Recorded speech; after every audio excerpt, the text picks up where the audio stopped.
They still sleep. Don't worry about that, though. What up? Good morning. I'm in here. They bluffing. But, what's up with Officer Kelvin Watts? Yeah, Nicky Rabbit, B. Cali, Nanny Man, 808. What's up? I care. Hey, y'all in here. Well, last night, I downloaded $80 worth of Shell Cal's paperwork, and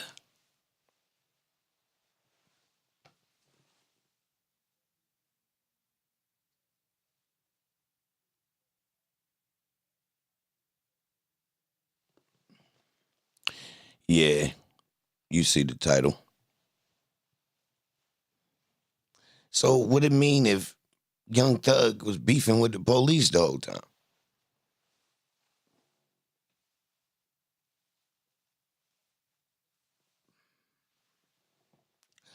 What if I told y'all that Shell Cal's is 10 years older than Thug? Starting to put it in a different perspective a little bit, ain't it?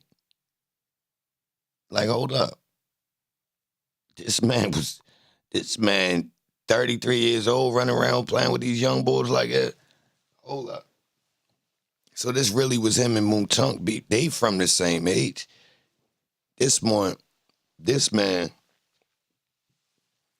Shell Cal ain't right, y'all. So look, I got mega paperwork up, right? But look at this read this right here. Now this ain't him telling. Nah, it's just odd. Got a lot of weird parts in yo's paperwork, y'all. I'm talking about. Yo, his timeline looked just like Woody's or worse. Real rap. So I told y'all, I said Woody, Shell Cal's, Threat, Stillwell, like all the people appeared to have supposed to have been locked up, bro. I'm not lying to y'all. They don't look like they supposed to be on the streets at all, according to their jackets.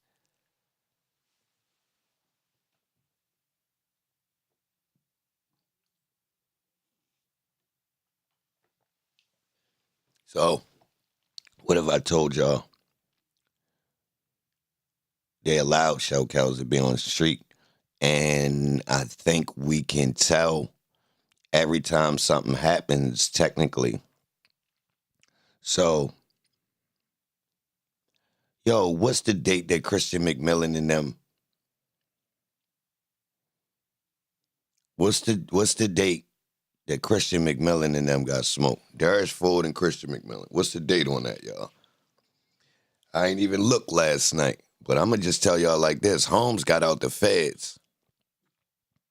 Yo had a charge that the state and the feds ran concurrent. He got 20 bust down to 5.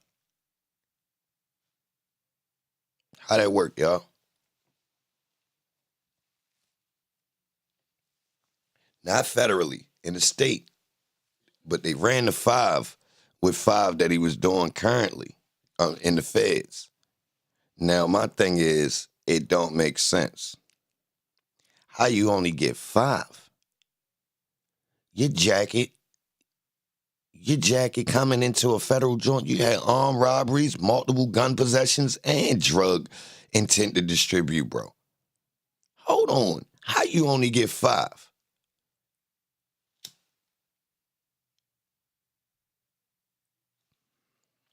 Yeah, bro. Tap the like button. Blue, what up? Cloud, what up?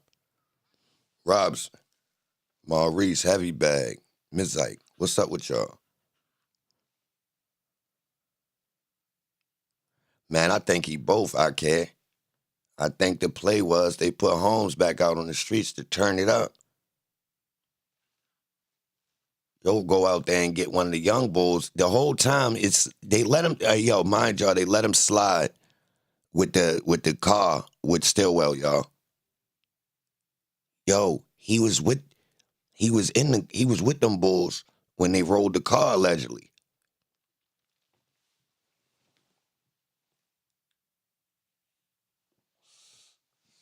He got charged and let go. Think about that. It's like they really trying to get somebody close to Thug chipped off so he'll do something. Or else Thug working with these same groups of people, bro. And it's all a play to just keep the back and forth going. And they actually worked. Because look, them young dumb niggas was really thinking that they going back and forth with these goofballs. Whole time, the parties that it started from is gone. And we seen this same play a million times. So I hate to throw Thug in this mix, right? But when I was stepping back and I'm looking like, hold on, bro. You got Thug looking like like he could possibly be the reason. But technically, when you look and see that they claiming that it was about a beef over a windshield, that's kind of phony. Like they was reaching, like they was trying to make a play. But if you look at the people who were actually really going back and forth, Shellcat was riding with Yak and Shannon? No.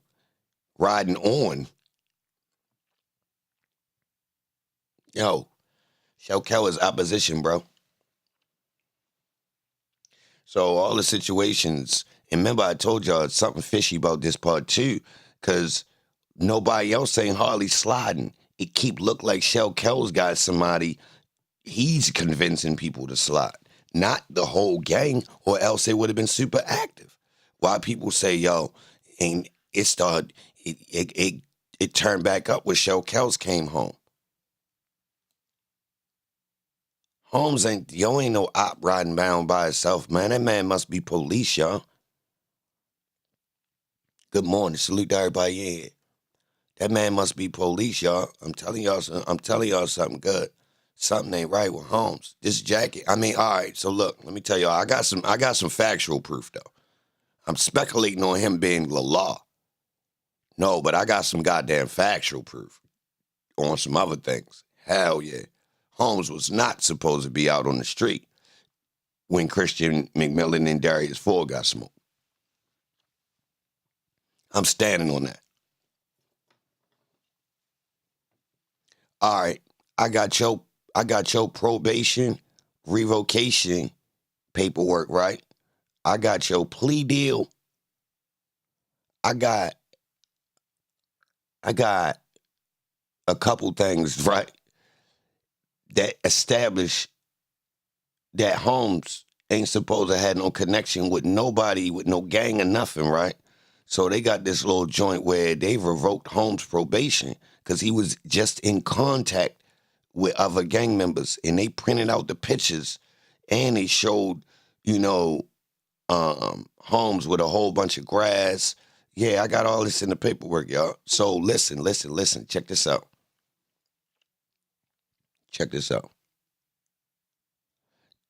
As soon as they see you, the boy wasn't supposed to have social media. Meaning, get a warrant. As soon as they see him on social media, y'all. Warrant. So, if he came home from the feds, hopped on his social media, then Darius Ford and them got smoked later, he was already supposed to have been back in jail, y'all. He violated. Yes, sir. Oh, eventually, they charged him with this same violation. Why they ain't do it when he first got out, y'all? Why they wait? If they monitoring, I'm going off what they say. Straight up. Remember I told y'all, I said, yo, it seemed like they let these boys out. Here we go again. Check your timeline. Holmes just got out of jail. Come back to the street. And he was just in a clink and he feel like he could go drop 2 bodies. That mean y'all fueled that. The average guy come out of jail, bro, he is not trying to just go ahead and strike something right away. Now, I don't know if it was right away or a couple months, but still, you see what I'm talking about. Time frame, short as a Monjon. We talking about Holmes get out 2021, y'all. What he got out soon as Lucci got poked. So we got Lucci getting poked, Darius Ford and them. So when the hell did put Shellcat getting out of jail in that motherfucker, in that piece of the timeline right there? Like how all this go down? Then you got Jaden Myrick fake poking Lucci up. I ain't buying it. That boy ain't really try to get you. Hell no. That thing your had could have went through your motherfucking midsection. Straight up. And from what it looked like on video, that looked like a solid piece. And not a mini joint. That looked like, yeah, that's breaking skin with any type of force. So Holmes ain't tried, do yo? That was a bluff move.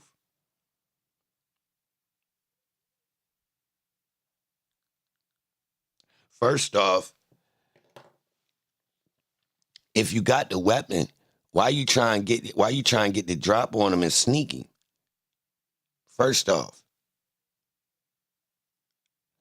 Second of all, I'm gonna keep it real with y'all. It don't even look like, all right, what's up with the lawsuit? Why nobody not talking about the lawsuit? Who remember when Lucci first got poked and I said it off top? That's a setup. And I thought it was a regular visiting room.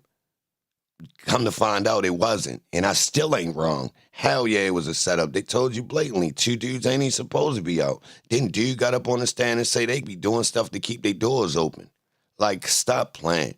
Anytime jail's got something going on to where as though it's a safety hazard because dudes done found out how to break the system, then the system needs to be fixed. Yo, what company make jail doors that the inmates can easily put something in the door and it won't lock? What company make these doors? I'll wait.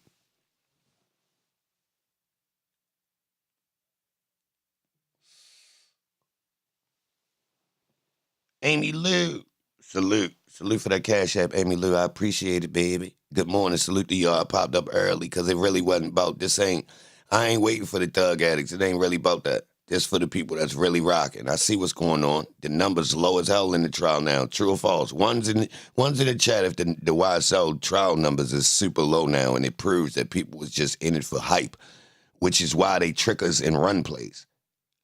One's in the chat if the numbers is dipping, people fading and switching to other content. I ain't looked.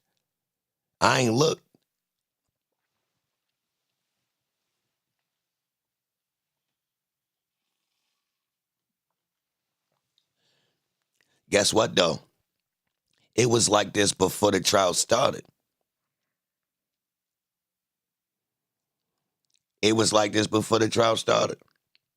Like, nobody wasn't going over the paperwork, defending Young Thug and them before the trial started. We had like a whole year gap damn near.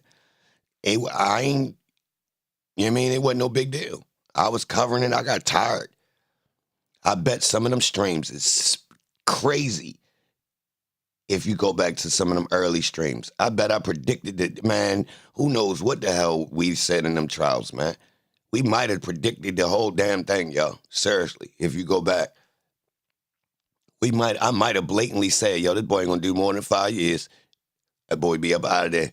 I might have set that on track early before the trial started. We definitely said they was reaching. And I said Brian Steele argument, that the argument that he had at the end when Thug pled out, almost every talking point that man said, I swear to God, y'all, I said before this trial started. Almost. I ain't gonna claim all. I mean, it was easy to see. I don't even deserve no credit, y'all. No, I ain't saying it like, yeah, yo, I'm a goddamn lawyer. No. Nope, that ain't what this is. No, I'm letting you know. This shit looked cheeks in the beginning, man. Look, I was really confused. Now, I'm going to tell y'all one thing. When I read Sue Surf Rico, I was not confused. So we definitely found the when it looks like it's real versus fake. So if you want to see one that look good, that look like it's no, that looks like that's really gang members and they're going to jail. Everybody on smirk? Yup, I ain't going. I'm glad. I ain't going where they going. I'm mad that Law and Crime is milking that Puffy thing like that.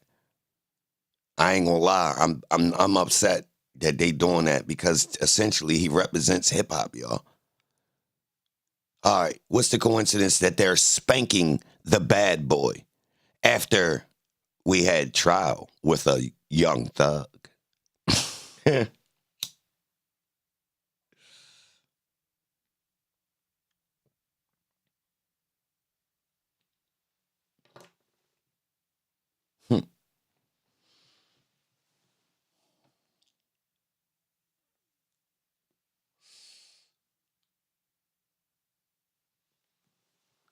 Puffy brought in party and bullshit, right? Oh, man. Oh, man. That nigga worked at Jive Records.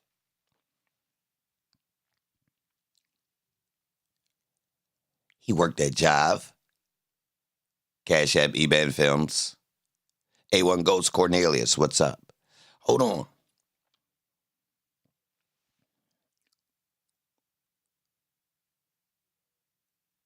Can you jam if you deaf?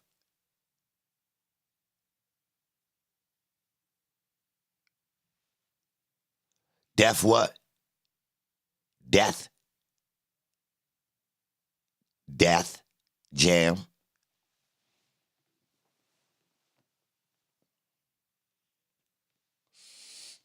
Yo, was Young Thug signed to Def Jam? 300 who?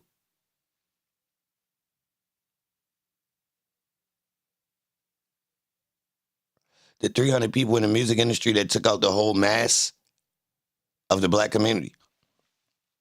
A small group of warriors. Ain't that a Benny?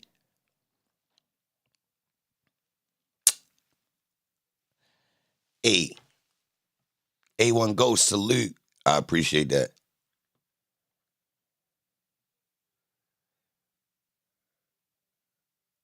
Yo, could the Masonic brothers that Thug shares a community with, could they have ran his play? Is that possible, y'all?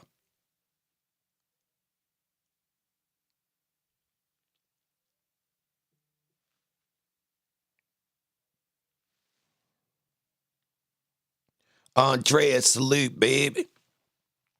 All right, I appreciate y'all too for the cash apps, super chats. 300, yeah, that's a popular number. I'm gonna keep it real. It's I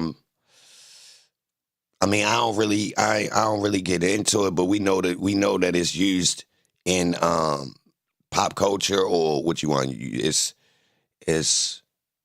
has a presence that stands out from its peers. Like 300 got a little bit of a ring to it in comparison to 200, 400, 500. Like 300 is used.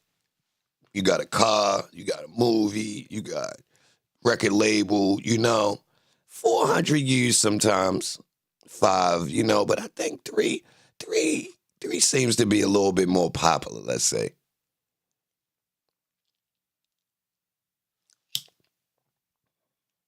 The elite blacks that work to keep. It might be 300 families. Now, I hate to use that, 300, but if we is using 300, instead of being 300 people, what if it was 300 families? Now, I'm not even insinuating that that's a thing, but technically, we probably could find a number of that, the people that's at the upper echelon of decision making in the urban communities that don't live in the urban community. I think the people that we get access to,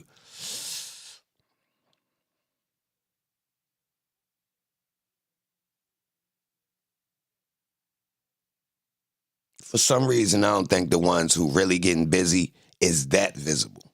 I think they smart enough to pick a spot where they under the radar. Now, some of them might want to be the man, so they want the camera time. They want to be him. They want to sit in that chair and,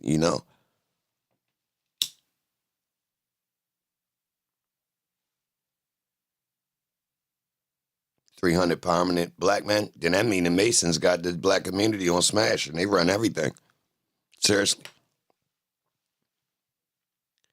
I mean, the black church, if it could do it, the black churches in the community, if they all run together, that's a wrap, technically. All right, let me get back to Kelvin Watts, y'all. So look, y'all. Boom. So Kelvin Watts gets shot.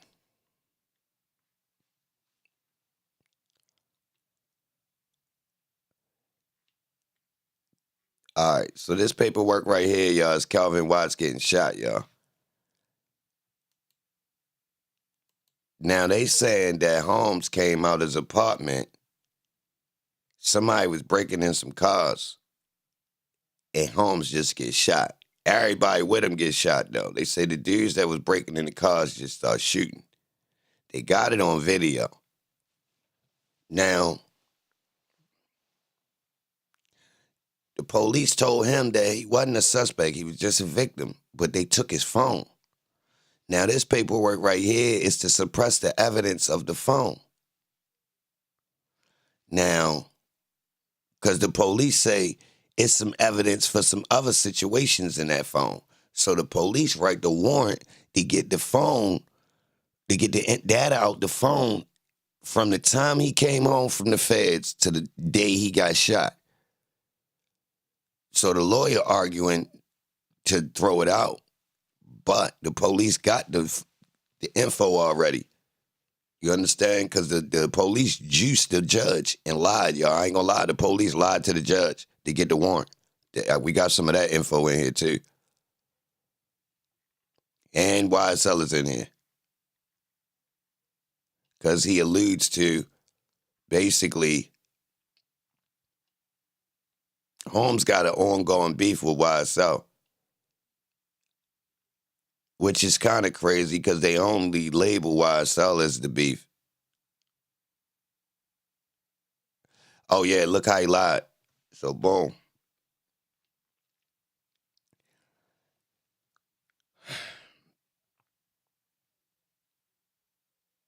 Tap the like button for me, y'all. Help me get to 100.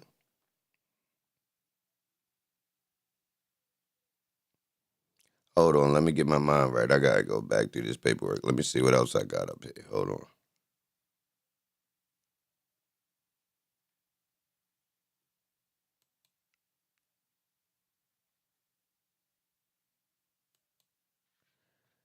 All right.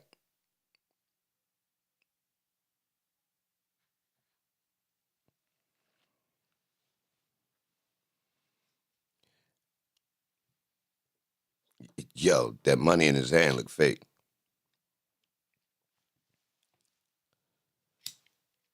All right, so look, y'all. This boy Jacket is crazy. He did state and federal time at the same time. He violated his probation, posting pictures like this. Why would he do this, y'all? He not supposed to have social media at all. Why would he post these pictures, y'all?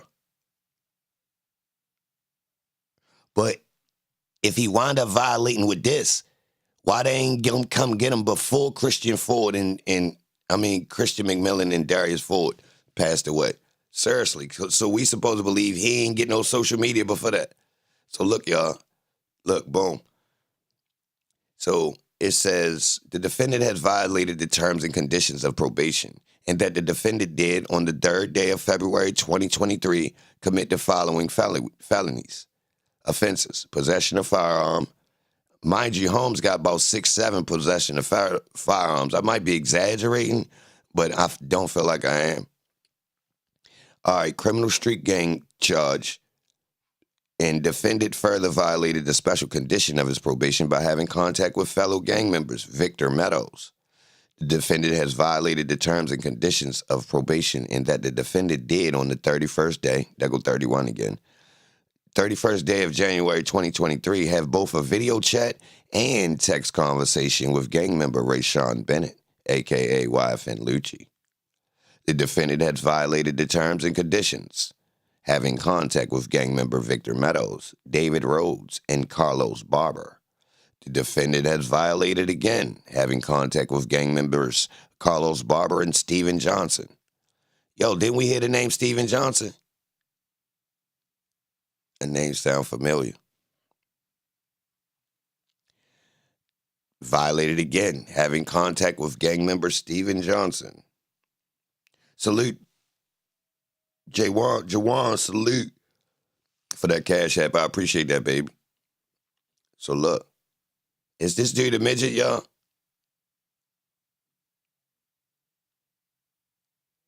This that midget that be with him?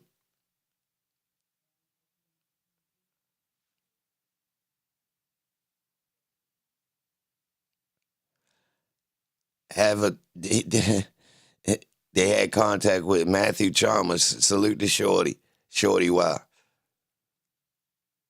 And then he possessed this. Then he's with this guy. Then he does this. That's about. I ain't gonna lie. That look like about 32 on them things. That ain't 16.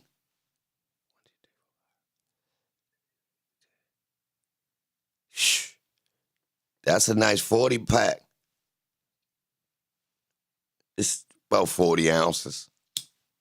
But they package ready to go. That's hot. I ain't even gonna lie. Package with the intent to distribute on the ounce tip. I mean, you'd rather get caught with that than some Yazel. So, all right, boom. I'm showing you that because this is what violated him now, right? Now he on a federal hold. Why he on a federal hold now, y'all? So why did he been in the feds twice? Why he was in Lovejoy recently, and he did his federal time in hold on. Let me see. What it say? Where it say?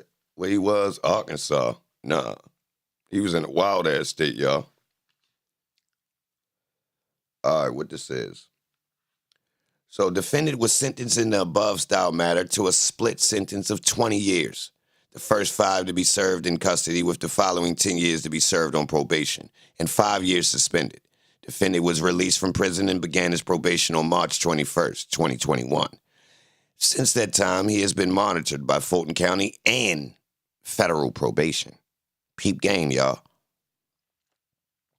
Since being on probation for his Fulton County sentence, defendant has had no violation, has been employed, and has complied with all requirements of his state and federal sentences. State and federal, y'all.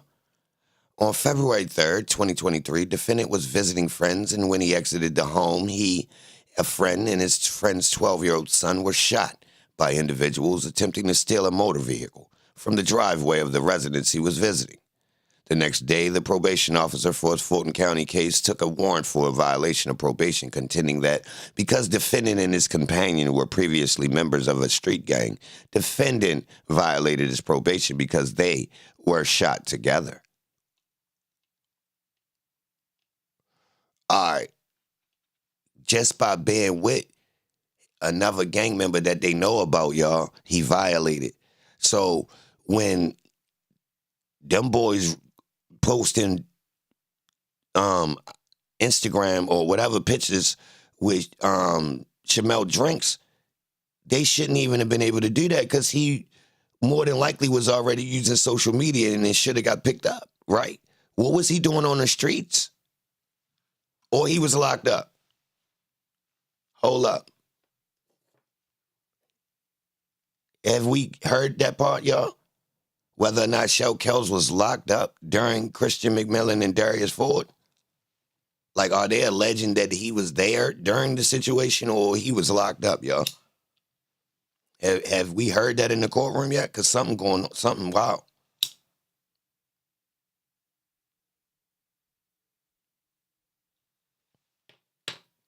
Tap the like button. Salute to everybody in. Help me get to 100, y'all. What we doing?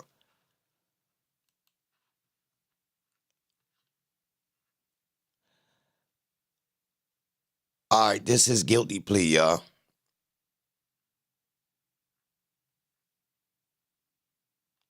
On counts 1 and 2 that carry probationary time, the following special conditions will apply to Mr. Watts' probation. He is He is to have no social media. You see that? He is to have no social media. Is that correct, Mr. Petty? It's no social media at all or no social media involving a gang? My recommendation was no social media with Revolve. Excuse me, no gang-related social media. There it is. Thank you. I thought I was saying that correctly. So the special conditions would be no gang-related social media. No gang-related social media, y'all. Not no social media in total. They clarified, no gang-related social media. No contact or association with any known gang members, and no possession of any guns or replicas. So it is no gang social media, y'all.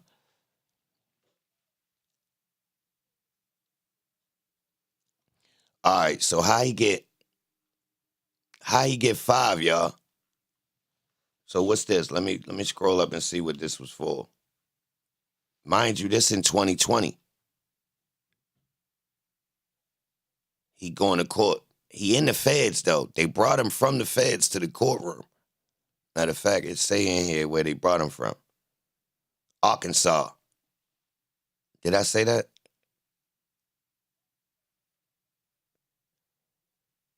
So he was in a federal correctional facility in Arkansas, 2020, serving a sentence from 2016, right? Where he got 5 years in the feds. Bro, his jacket, he is just like Woody. He should have got more than 5. He had to tell y'all. I'm telling y'all, just like Woody. I'm telling you.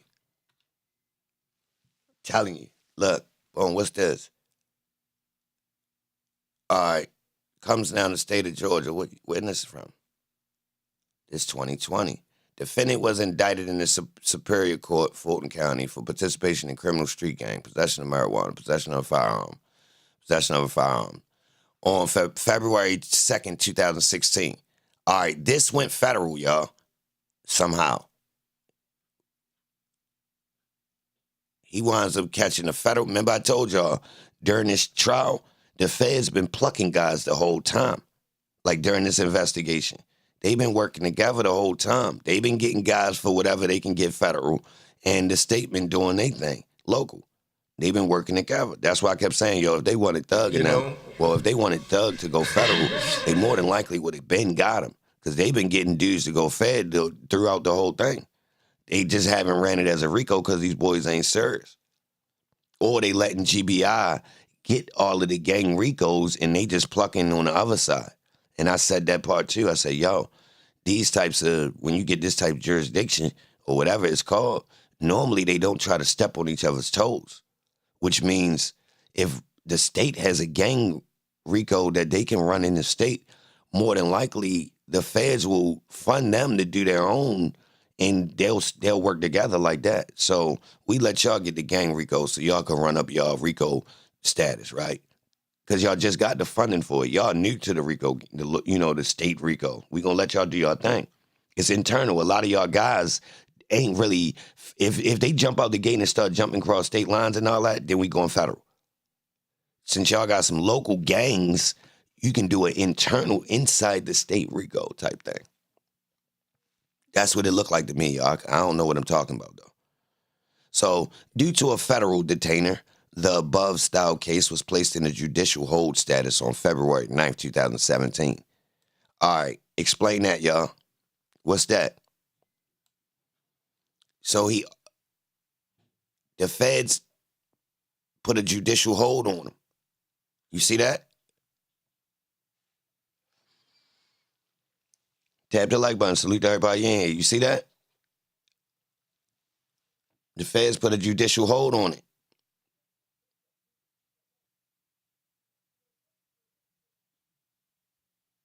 Bro, look at his anticipated release date.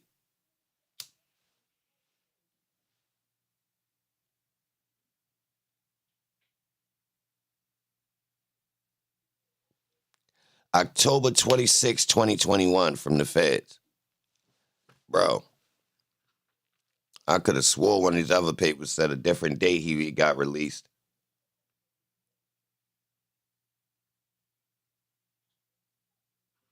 Hold on, y'all.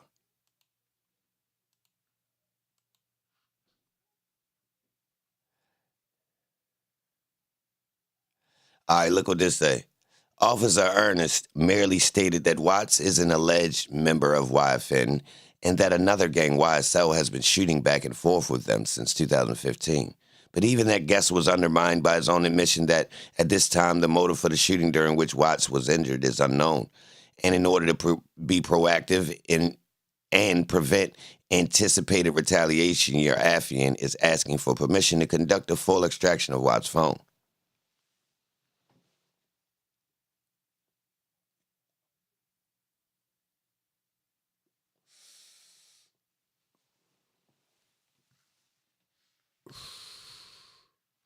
All right, hold on, y'all. Let me see.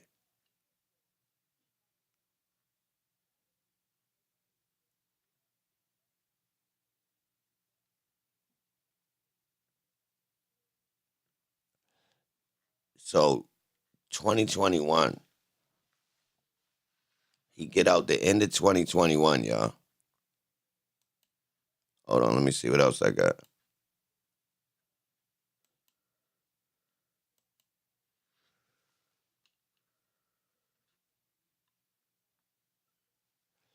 He pled guilty on 2020. So look, he go to court and get this 10 years, serve 5, balance on probation to run concurrent with the charge from 1.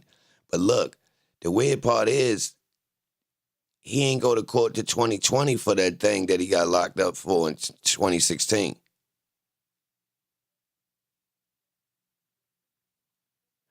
Oh, this a probation.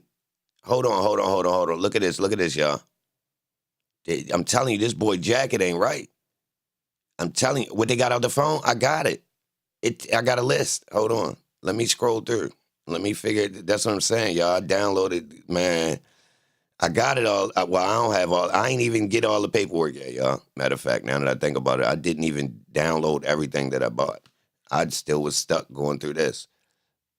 The pieces I did get. So look, the department, all right, right here, something ain't right, y'all. Look.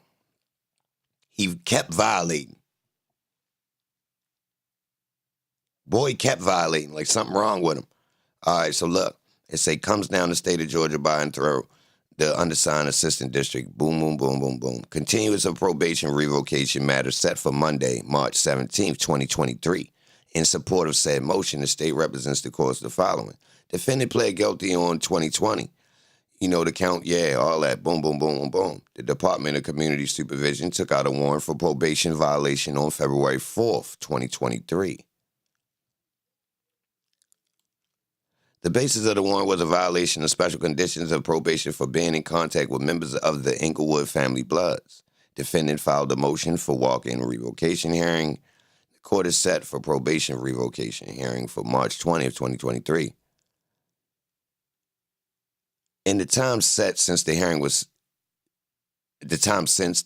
set, state has been able to obtain warrants for the dump of defendant's phone and Instagram account.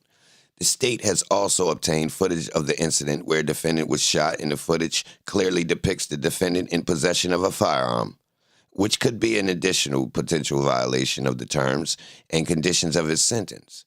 Based on an initial review of the voluminous data from the cellular phone dump, the state has a good faith basis to believe that there will be additional allegations of violations of the special conditions of probation spanning multiple dates. Out of judicial economy, the state requested 30-day continuance to document each of these alleged violations so that each violation may be heard at a single probation revocation. Defense counsel has been consulted and does not object to a continuance in order to be able to receive and review the evidence of purported violations that has been obtained by the state subsequent to the court's order setting this matter for a hearing.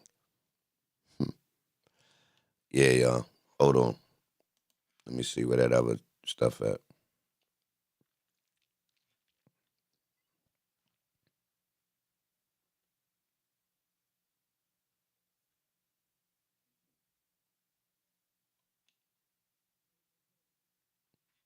Hold on, y'all.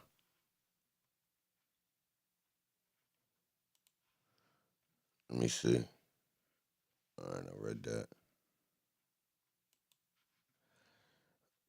We looked at it. Yeah, hold on.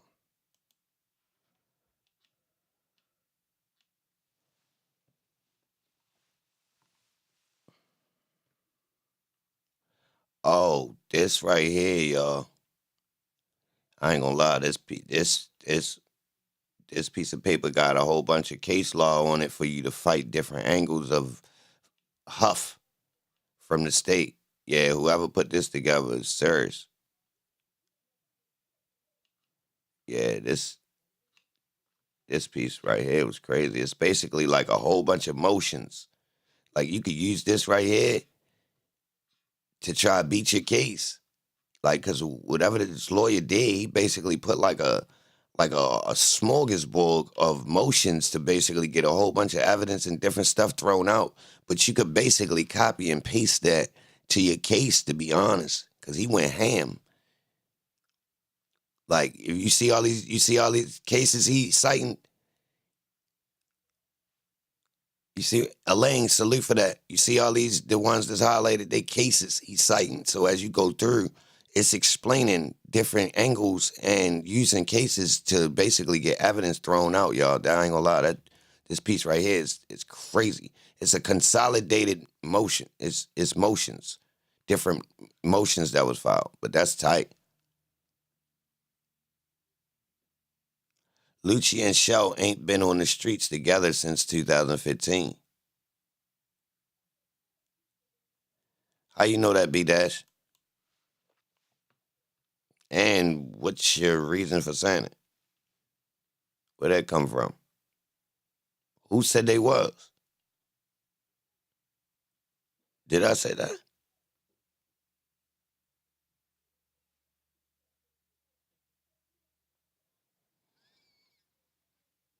Hold on. Let me see what else I got, y'all.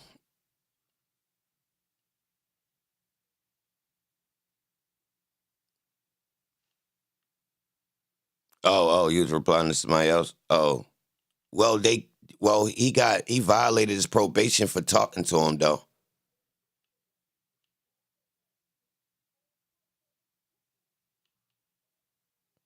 So the Gang Act changed in 2006, and a whole bunch of, what is this? What is this? Even prior to the enactment of OCGA and commensurate changes to the definitions of criminal street gang and criminal gang activity under the Gang Act in 2006 and later in 2010, Georgia courts allowed for the admission of a considerable volume of gang-related evidence in cases prosecuted under the Gang Act. This included evidence of a gang's criminal activities without mention of whether the defendant on trial was directly involved, Lopez v. State. Testimony from a former Los Primos member showed that Los Primos was an established criminal street gang in the Athens area. Yup, gotta get it. Where the case at? Yep, we need that. Stop playing. Where they at? Los Primos, we ain't never heard of them. On their ass, just like that. Just like that. We on their ass. Fuck Los Primos at. This my man. What this is? What's this? Georgia. Yeah. Uh-oh. Yup, they ain't want to tell us about Los Primos. Following a jury trial, Miguel Hidalgo Lopez was convicted on 8 counts of aggravated assault, 2 counts of aggravated battery, 1 count of simple battery, and 1 count of participation in criminal street gang activity. He appeals his conviction and the denial of his motion for new trial, challenging sufficiency of the evidence and further arguing that his trial counsel rendered ineffective assistance and that the trial court committed plainly reversible error by improperly commenting on the evidence in violation of, On appeal, no. Do we want that? On appeal from a criminal conviction, the evidence must be 619 construed in a light most favorable to the verdict. No, that ain't what we want. Found guilty. Defending, no. So the record shows that Lopez was a member of an Athens area criminal street gang known as Los Primos Serenos 13. On January 24th, 2004, these boys been banging. Yeah, 2004, these boys sparked the gangs.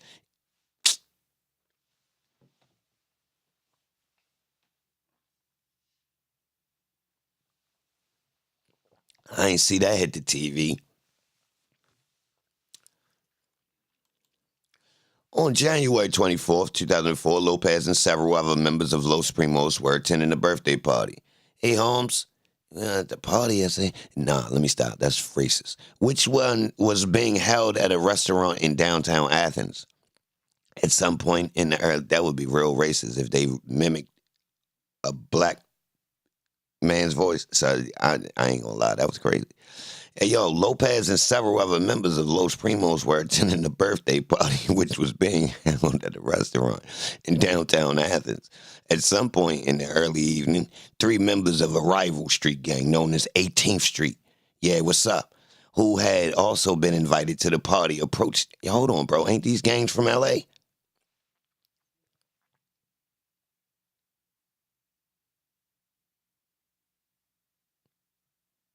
Ain't these gangs from L.A., though?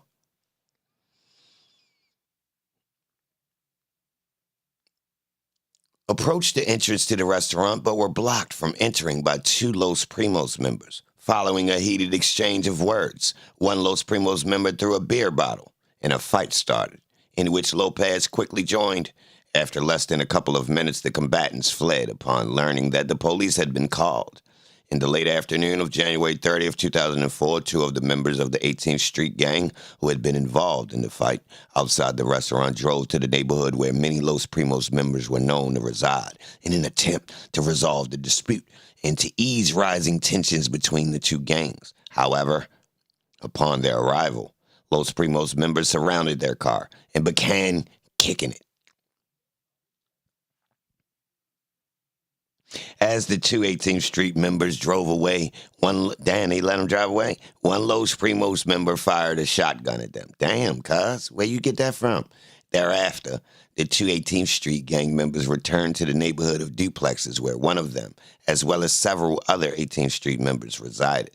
Later that night, members of the 18th Street gang, including the 2 who had earlier been chased from the Los Primos neighborhood, were gathered in front of their duplexes when they saw Lopez's Ford pickup truck and 2 other vehicles standing deep with numerous occupants, who they knew to be Los Primos members, approaching with their headlights off.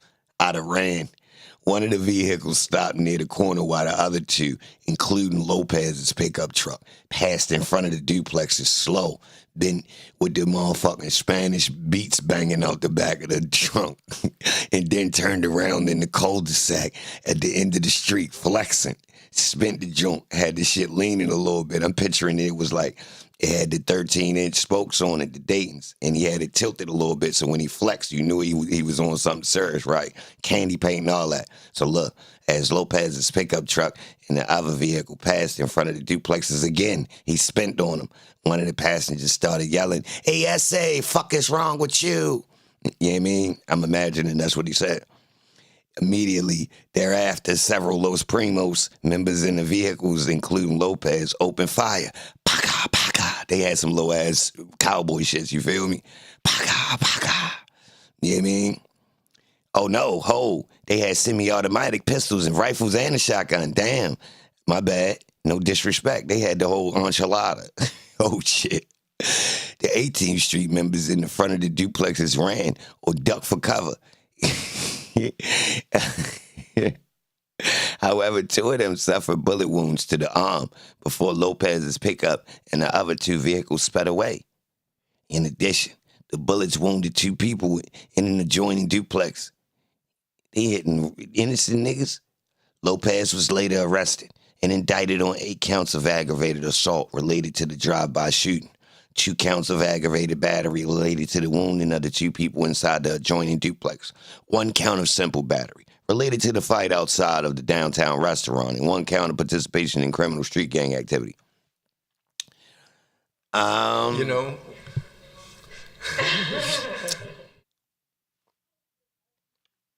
Oh, niggas don't like this? Niggas left out. I find the traffic to be odd. So niggas ain't interested in crime stories. Niggas ain't even really interested in understanding what the fuck really happening in Georgia.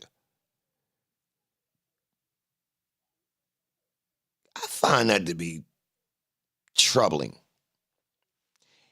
So the music industry and the entertainment industry can control people's minds and really make them attracted to that trial, but not none of the inner workings.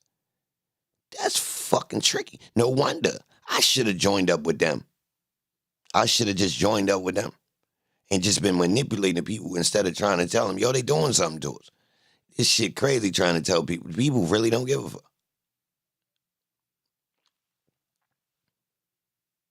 Niggas don't give a fuck that Shell Kel's a rat. They possibly, this whole shit could really be a play. Really? From different angles. Like, it could be a play on the angle of they really was trying to line Thug up. Could be a play where Thug is actually involved, which technically really, I mean,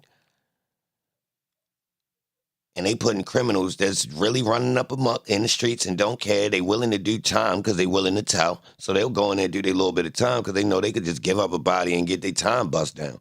Be back out on the streets and ain't nobody going to do nothing. And they get allowed to do it by the police and possibly paid from being informants because they got this so-called fake rap. But nobody don't care about that part. And the fact that Thug came home sounding corny and he ain't even get found guilty enough. And so he has no reason to try to tighten up and get so, white. He too dark to try to be white. Salute, yellow girl.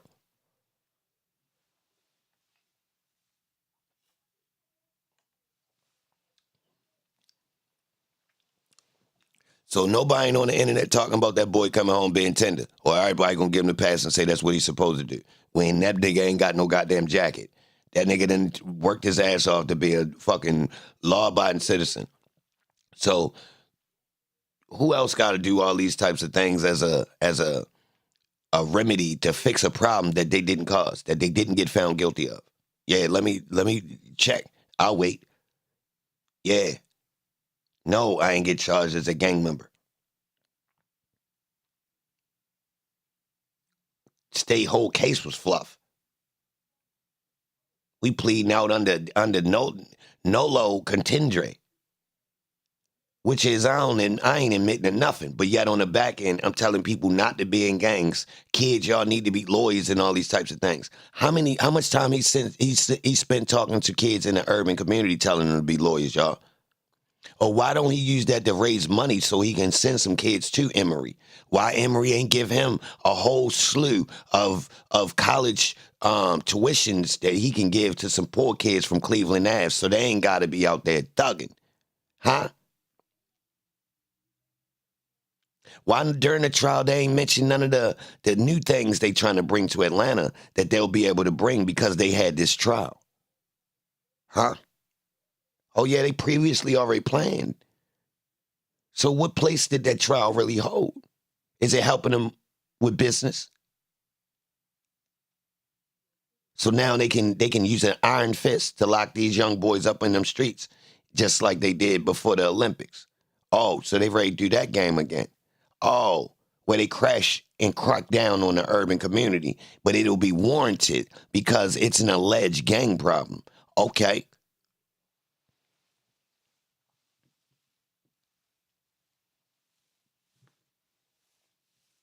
Okay.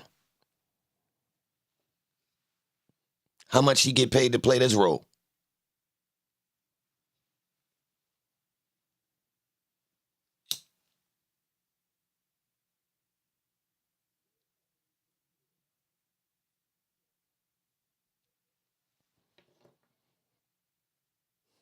So you need Ahmaud Arbery, Rashad Brooks, the YSL trial.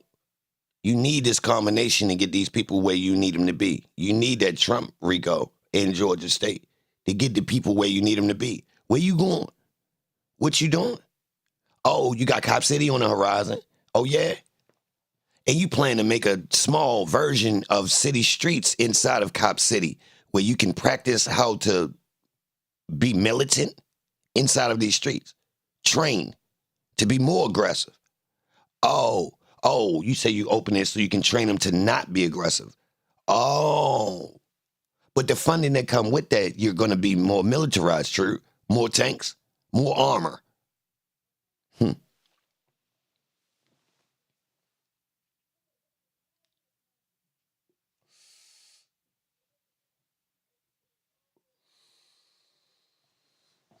Yo, could you get this without Atlanta Journal-Constitution? Hold on. You mean to tell me, hold on, who remember the other day we figured out that those two newspapers were separate and helped get Atlanta where it is now? Now they're combined. So that newspaper helps the evolution of Republicans and Democrats. Oh, yeah. So it is one bird, literally. Yo, what's up with that resurgence bird and that fire underneath of it? What kind of bird is that? And why the fire underneath of it?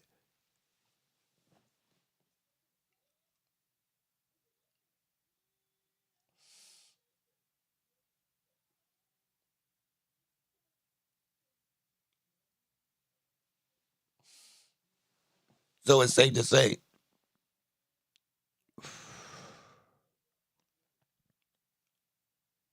in order to be reborn and rise from the ashes, you gotta be a phoenix, right? But that's the good part about the phoenix, that it can go down in the fire and rise from it, right? That's making order out of chaos, right? But who started the fire?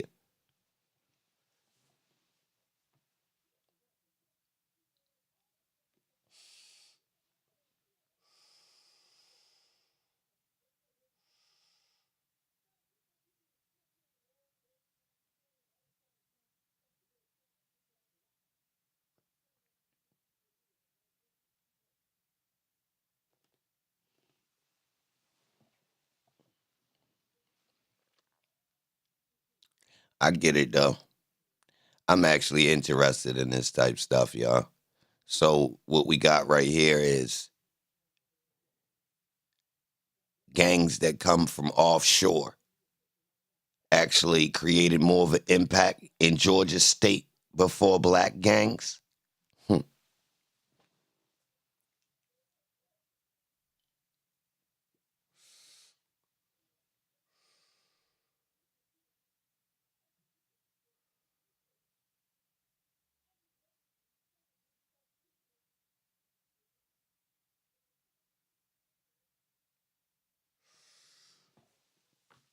All right. Testimony from a former Los Primos member showed that Los Primos was an established criminal street gang in the Athens area. In the related context of the RICO prosecutions, a broad range of evidence has been deemed admissible for purposes of proving the analogous. Whoa.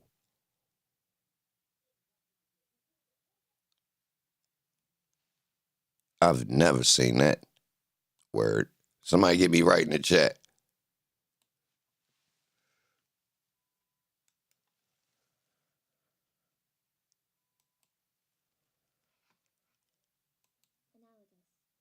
Whoa. Analogous. Thank you. Say it again. Thank you for teaching me, young lady. Purposes of proving the analogous statutory requirement of a pattern of racketeering activity. Oh, yeah. Oh, we needed that.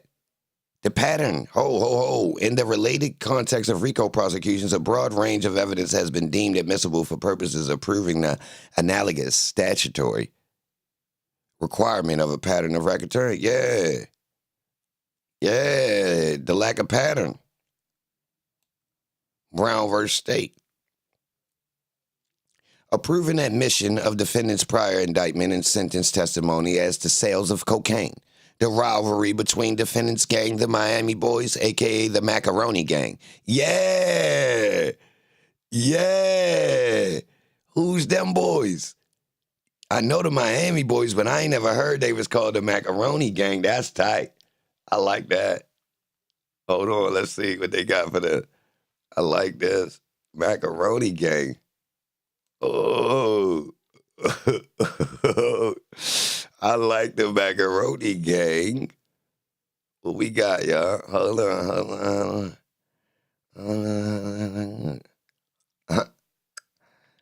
Them boys was banging. I ain't even gonna lie. I think these boys was police, y'all. I do not believe them boys would have came up from Miami that heavy. I don't. I think it would have got chipped off and it wouldn't have been able to last. Like, I think it would have been easy for the police in Atlanta to knock them off. I don't think they would have been able to get that established. But let's see what they talking right here. Relating to the bodily injury and related offenses, the indictment alleged that Brown unlawfully associated with an enterprise known as the Miami Boys, or the Macaroni Gang, and on November 13, 1986, participated in this enterprise through a pattern of racketeering activity through 2 sales of cocaine to Officer G. Dawson. What? To the law. The sale of cocaine to 12 black males of unknown identity, the murder of Anthony Johnson, and the aggravated assault of Vincent Rainwater.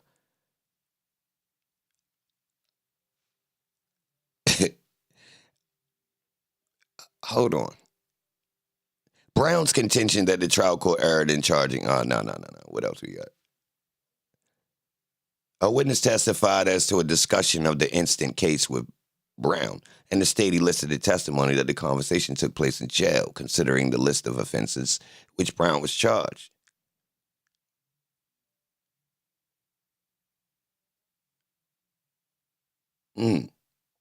Oh, what else? Hold on. The indictment and sentence were admissible as the state was required to prove a series of pattern of illegal activities. The evidence, when combined with the other evidence introduced at trial, shows the requisite pattern of racketeering activity.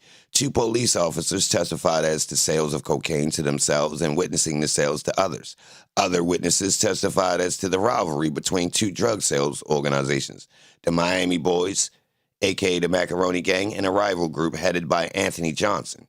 The shooting death of Johnson when Brown's group invaded Johnson's sales territory, and the wounding of one of the witnesses, apparently a purchaser, in the shootout.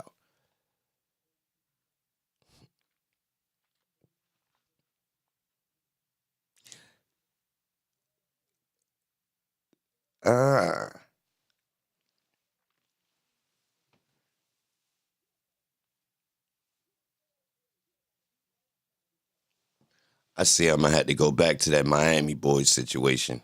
We was going through the trial. I touched on it a little bit, but I don't know if I did it before the trial started or not. But yeah. All right, so the rival group, the shooting death of a leader of the rival gang when the defendants group invaded rival drug sales territory, and the wounding of one of the witnesses. In the shootout, in order to prove a pattern of racketeering activity in a RICO prosecution, because the current Gang Act has no pattern requirement, and, in fact, does contain 2 specific statutes authorizing the admission of gang-related evidence. The argument in favor of admissibility of a wide array of gang-related evidence under the Gang Act is stronger than under either its own statutory predecessors or RICO. At trial, several witnesses, including that Atlanta police detective David Quinn, got him.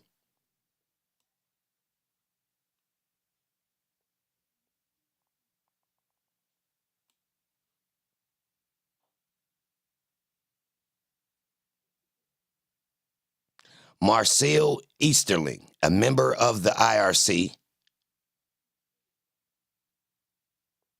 Hold on.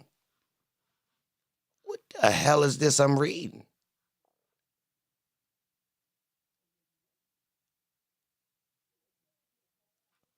Hold on, bro.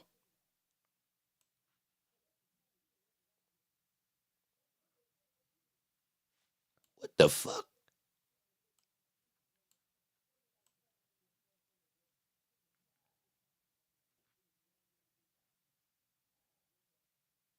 Yo.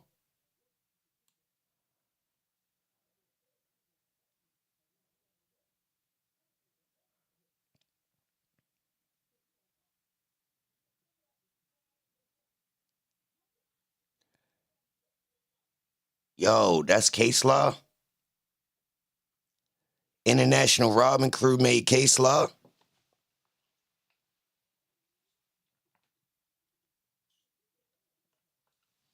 Yo, that's crazy when they put you telling in case law. That's crazy. Tap likes. Salute to the gangsters that's in here. Yeah, numbers low. I ain't even gonna lie. It's ugly out here. Nobody ain't really interested in this thing. Salute to y'all. Y'all grinding. I appreciate y'all pulling up. I like this type shit.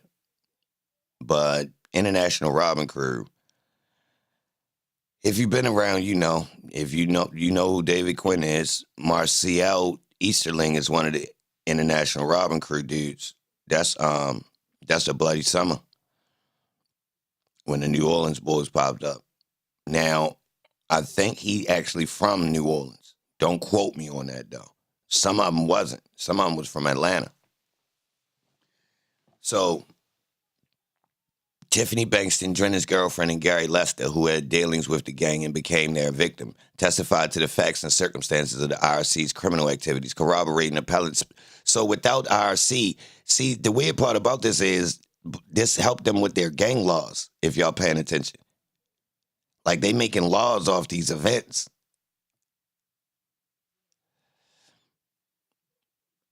Well, not laws. Their laws are, what would you call it? I don't know what to call it. Edits. The state also admitted into evidence the defendant's custodial statements to authorities. Recording of Drennan's jailhouse telephone conversations with various gang members, including appellant, 2 guns used in the attempted robbery of Griffin, and cellular phone records placing gang members in the vicinity of the site of Griffin's murder at the time it occurred. The evidence adduced at trial and summarized above was sufficient to authorize a rational trier, I don't even know how to say that word, a fact to find appellant guilty beyond a reasonable doubt of criminal street gang activity. That's like, if that's kind of weird that case got brought up like that. I ain't gonna lie. That's odd, because it, like, the weird part about it is people in the actual connected to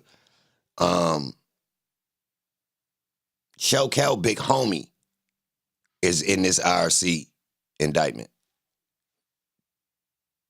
You understand what I'm saying? So, like, for this being used later, years later, in his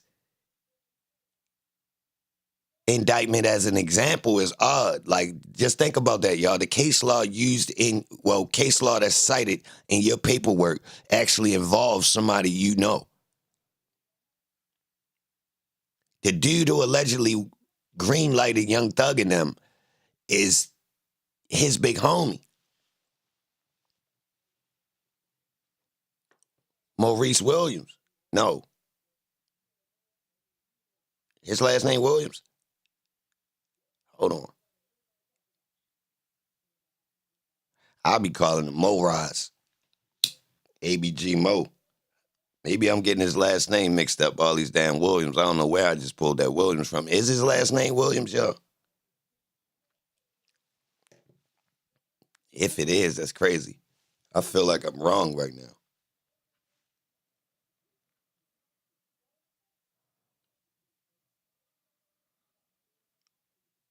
Underscoring the General Assembly's findings are the 2011 National Gang Threat Assessment. Whoa. What do we have here?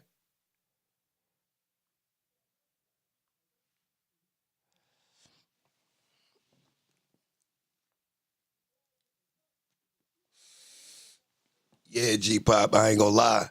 It looked like it need to be done.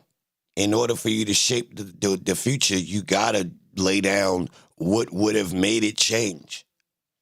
Just like you need somebody to hijack a plane to put metal detectors. Allegedly. Or, hello?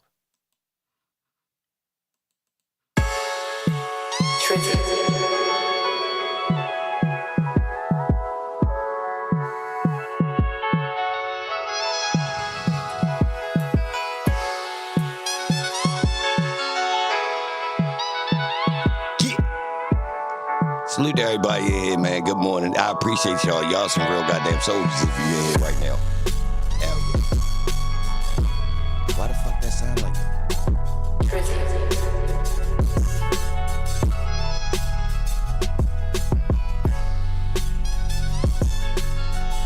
Like it's coming through distorted or something.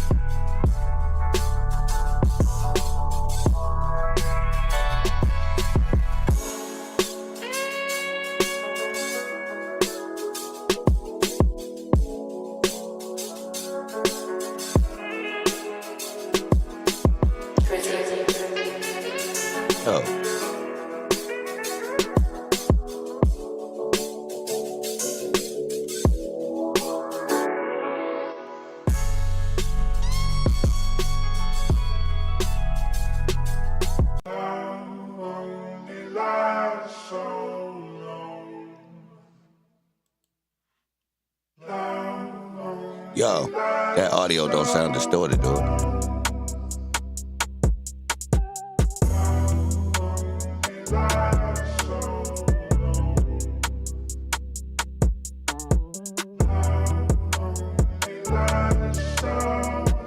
Okay. I had to make sure, y'all, it sounded like it was loud.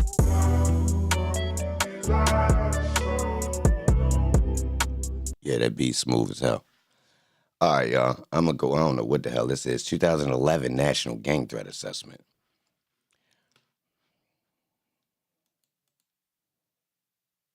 Oh, whoa. What the hell is this? Y'all seen that? Whoa. Whoa. Whoa. Whoa. They lied. Get a rap sheet. Identity history. What? This is not what I clicked.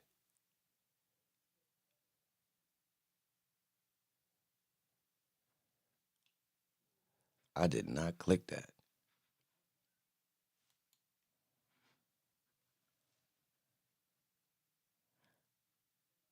Yeah, I'll look through that later, y'all. Hold on. Let's keep going. Where was I at? Oh, what happened? Oh, it took me off the page I was on? Ain't that a Benny?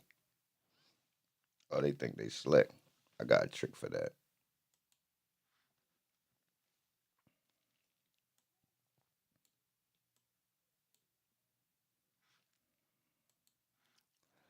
My bad, y'all. Let's get back into it, y'all. So look, if you're just getting in, y'all, I done went and downloaded a whole bunch of paperwork for Shell Cows, YSL's main op, allegedly. That's the states. You feel me? Now, the thing about it is, I got this idea that I don't even think Holmes supposed to have been out on the streets at some of the moments. So it's almost like they using Holmes to ignite, like they doing it on purpose. Now, this could work two different ways. You could put somebody out there that kind of gaslights it, all right, without the main characters really knowing. So let me give you an example. Say you got somebody that's a rat working with the DA's office or Fulton County, whatever, right? Now, they not the shooter, but they got rank or respect or whatever it is, right? So this person could literally be fueling the beef between, you feel me, from the side. So all you need is really like one or two guys, and if you got them on one on each side, you really rocking. So say, for instance, Shell Cal is not directly working with them, but the leniency he gets and someone else around him is working. You get it? He the crash dummy. He making out by going to jail and get charges getting dropped and getting leniency, put back out on the street at certain times. We've seen the same pattern with Woody. All right. Now, I'm trying to tell y'all how they can be used without them being the actual actor. Like, it's a play. But Holmes ain't it. He ain't hip. He easy to move as a pawn. Lock him up when things, what he kept saying, man, they was popping out on me. They was locking me up they was controlling it. He couldn't really call it. To the outside, they look like, nah, they be on Woody heels. So they actually confusing the people on the outside making it look like home square. Now, you don't got to tell him he working. The little bit of telling he doing, technically, it wasn't really equating to nothing. So, and I'm asking y'all, were they using multiple people to create this whole dynamic, which got us on a 10-year goddamn run? We had 2024, y'all. This started in, some could say, the summer or the fall of 2014. So each 10 years straight run. You heard them boys on the wiretap talking dumb, the young crew. So you got Shamel Drinks. What did the older people convince him that it was really a beef? So he thought that he should hit these two dudes on the highway. I still don't. I really ain't going for it, to be honest. But hold on. Then listen to the other young dudes on YSO side. They really think that he in a beef. Whole time, the dudes who alleged sparked this off is put up and gone. We seen this play everywhere. But look, in this situation, are we just watching it play out, or it's organic? With the amount of people that's working in Fulton County Blue, y'all, we supposed to believe all these beefs is organic, or is it helping the goddamn police keep their job? Real rap, y'all. Homicide need homicides, don't they? Or they cool with no homicides? Let me ask you that. Is the homicide detectives cool with no homicides?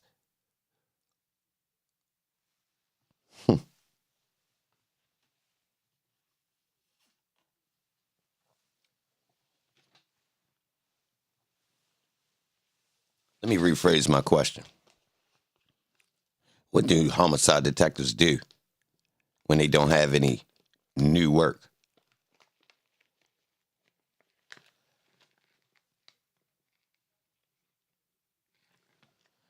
They do cold cases? Oh, yeah.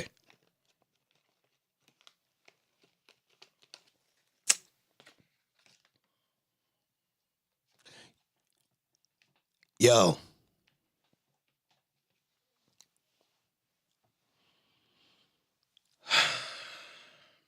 Hold on. Hold tight. Hold tight, baby cakes. Hold tight, baby cakes.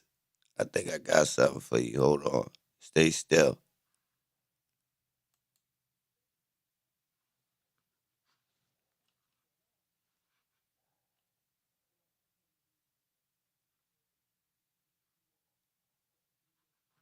Oh, what is this?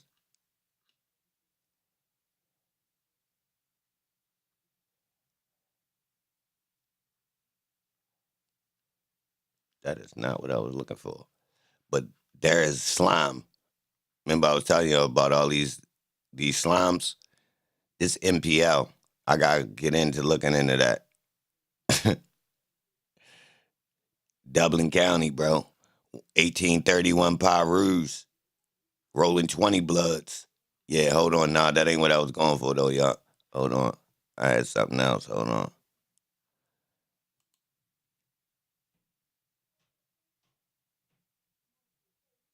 This what I was looking at? Yes. Yes. All right. Hold on, y'all. This different right here. Hold on. Baby cakes. Hold on, baby cakes. This hit a little bit different right here, baby.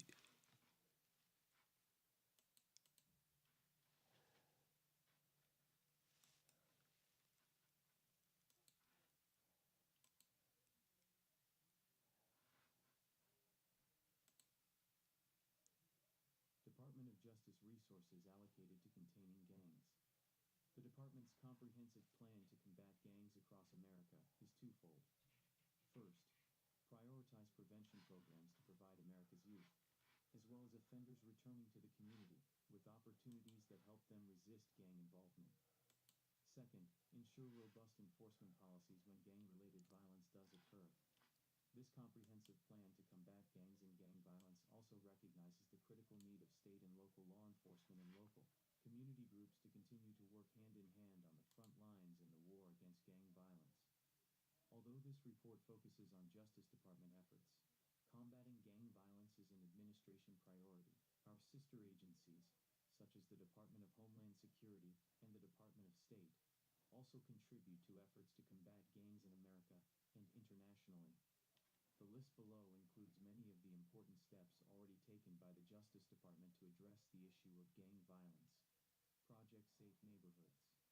In May 2001, President Bush announced Project Safe Neighborhoods. In May 2001, President Bush announced Project Safe Neighborhoods.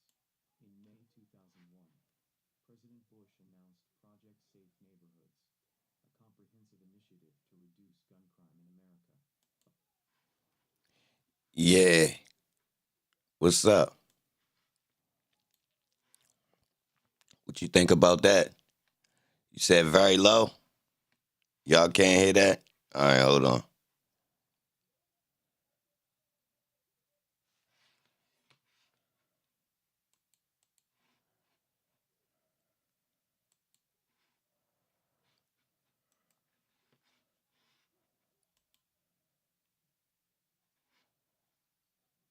By linking together federal, state, and local law My bad. I ain't mean to do y'all like that. enforcement, prosecutors, and community leaders. P.S. In May 2001, President Bush announced Project Safe Neighborhoods, a comprehensive initiative to reduce gun crime in America. By linking together federal. In May 2001, President Bush announced Project Safe Neighborhoods, a comprehensive initiative to reduce gun crime in America. By linking together federal, state, and local law enforcement, prosecutors, and community leaders, PSN has provided a multifaceted approach to prosecuting and deterring gun crime.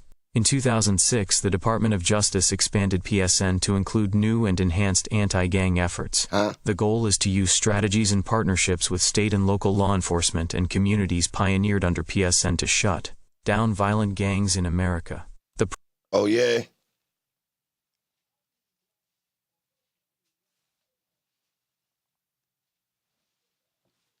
Huh. Oh, yeah. Wasn't even goddamn... You can't even say you needed to shut down gangs in America.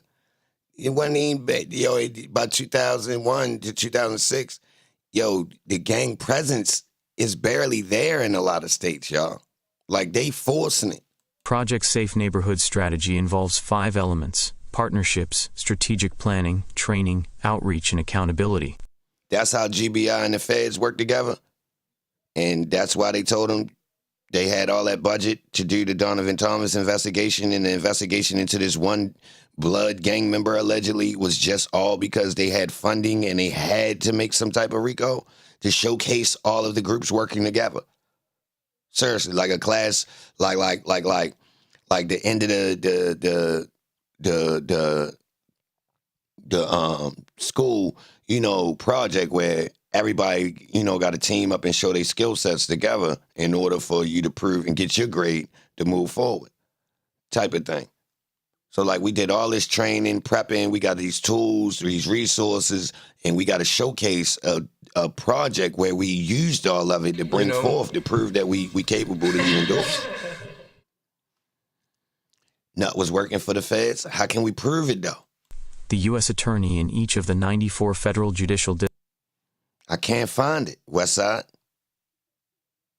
Who paperwork is it in? districts work side by side with local law enforcement and other officials to tailor the PSN strategy to address the unique gun and gang crime problems in that district. Criminals are prosecuted under federal, state, or local laws. All right, this is how you get the cycle going, y'all. Look, we got an ultimate goal where we want it to be more police anyway, right? Now, police don't mind the idea.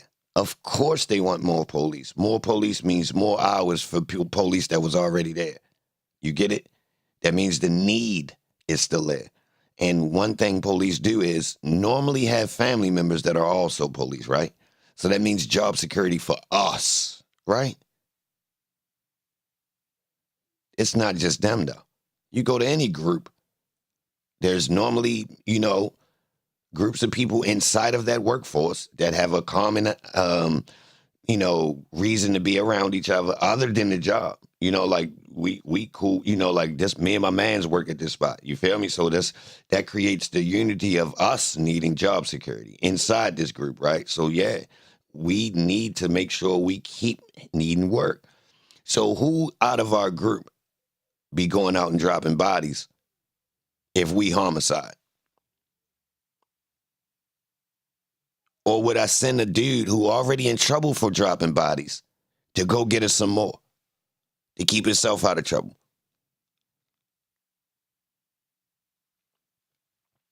True or false? Hey, yo, who remember the dude that was smoking the bombs on First 48? That was a popular episode, wasn't it? With the crazy gun. That gotta be one of the most popular episodes. I know y'all seen it. Was it job security? Depending on which jurisdiction can provide the most appropriate punishment. PSN task forces. Yo, I went over the story about the firefighter who was starting fires so he didn't lose his job and lose his kids and wife because, you lose your job, you lose your house and all that, right? So would you go start some fires? It's just out in the woods. Ain't nobody out there. Would you go start the fires? Your kid's hungry, yo. It's been months. What we doing? It's just a little bit of smoke, fucking up nature a little bit.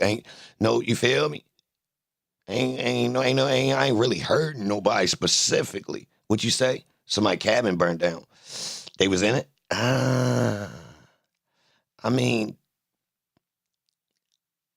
God knows I ain't mean that.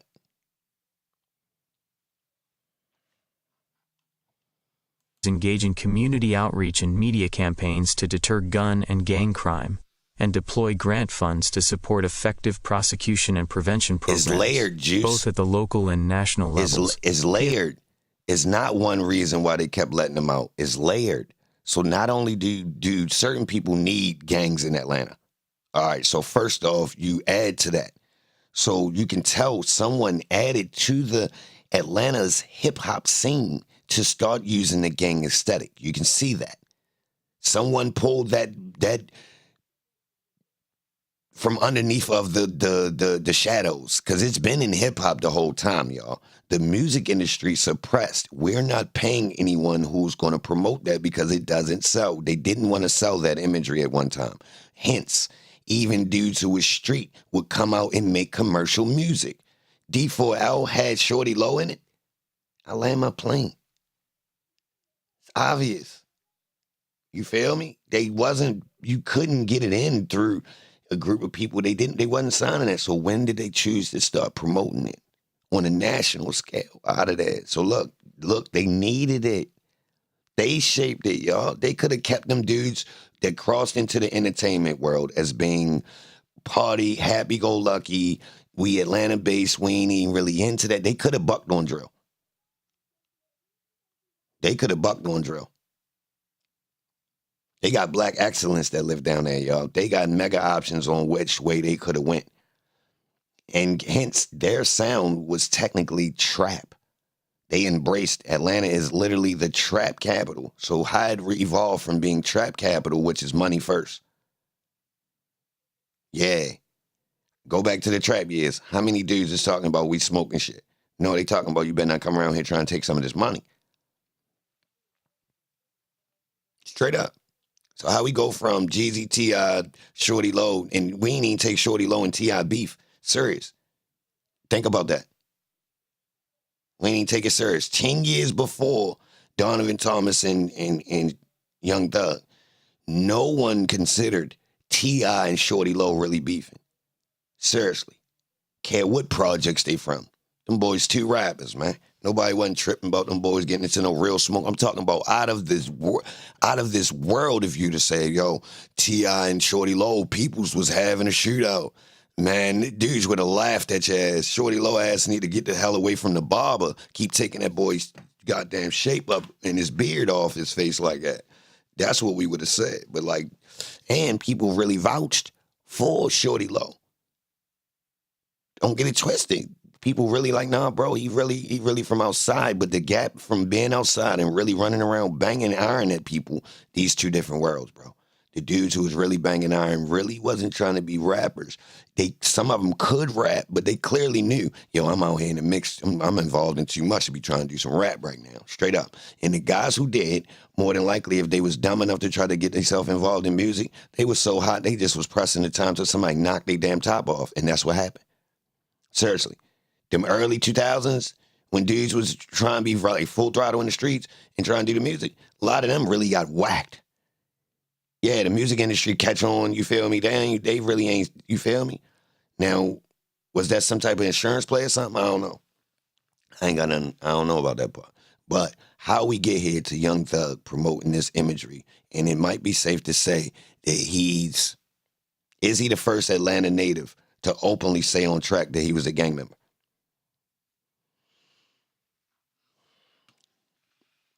Only dumb people took Jeezy and Gucci serious. And I don't mean that in an ignorant way. I mean like people who really didn't try to look into the smoke and mirrors or play. They more like took it was more like what side you on, Biggie and Pac. Like who you like the most. And then the ignorant people in the streets would kind of argue about the hidden real beef. But technically there was no publication of real beef. So it was all rumors. Real rap. And I'm talking about even in Baltimore, like dudes just was speculating. Yo, nah, he did this, and they did this, and yo, y'all literally is feeding into music industry folklore at this point. You feel me? And I caught on. These was grown gangsters talking like this. They ain't know what the hell was going on. But they was making it like how two young boys do, and they just watch wrestling. And now they filling in the blanks as into what the characters are doing when the camera's off. You understand what I'm saying? I watch grown men do this. You feel me? We have no insights into it. The most you done seen is these two dudes talk on a DVD and listen to their damn albums. And my city was bringing both of these dudes to perform. I don't think at that time when they was beefing, they was bringing them. But at one point, my city rocked with both of them. So I'm going to have to say they rock with Jeezy more. I mean, they rock with Gucci more. My bad. I rock with Jeezy, but I done had mad debates with people like, nah, Gucci, man, my man. And I'm like, yo, I ain't really putting them against each other because technically they need each other. If you understand how this thing work, yo, you can't get to your highest point without a op. It's the Jay-Z and Nas thing. Them boys wasn't even supposed to cross paths. But it got to a point to where it's all like, yo, both of y'all kind of like at y'all peak if y'all don't pull a move. So y'all both need ops. It's this thing, y'all. I don't know where they get this thing where you need a rivalry as part of your story or your story ain't right. Seriously. I don't know where this come from, y'all. I don't know where this original theme come from, but it's a thing. Seriously, it's like the path of being great or, being him or the king or whatever you want to call it. That path involves you having an op at some point, and it need to be like it helps the storyline.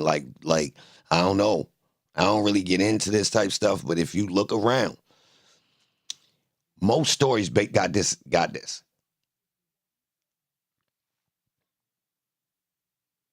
Yeah, even if it's fabricated, y'all.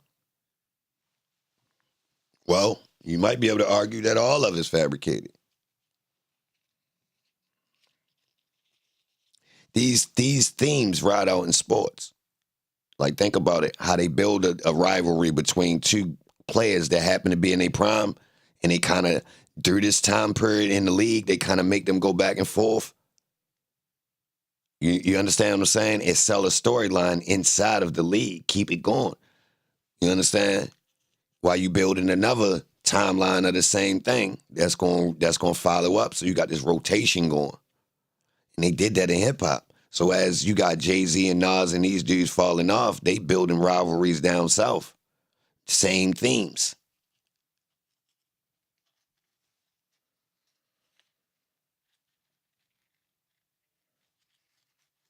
50 and Ja. I mean, it's never ending, y'all. They was forcing them. The Beans and Jada Kiss, they was forcing them to us, y'all. Yeah, they was giving us ones that didn't make sense. Yeah, the 50 and the 50 years, I was pissed. Fat Joe, I hated these shenanigans. They went over the top with the Kanye and 50. Yup. They dropped the ball. That one was too obvious, wasn't it? Wasn't it? Who remember the Kanye and 50 going against each other? Yo, stop typing his name. Matter of fact, leave my chat, bro.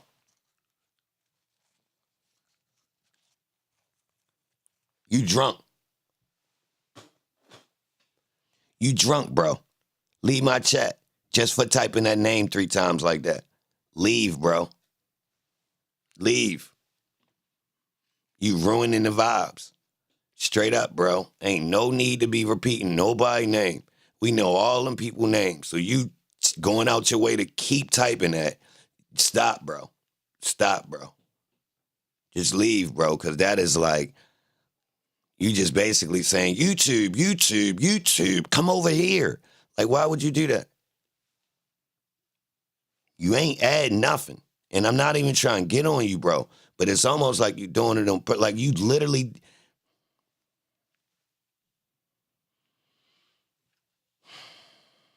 Thanks, though, bro.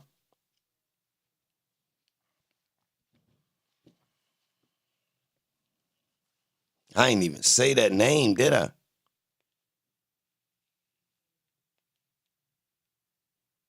I ain't even say that name, bro. Yo.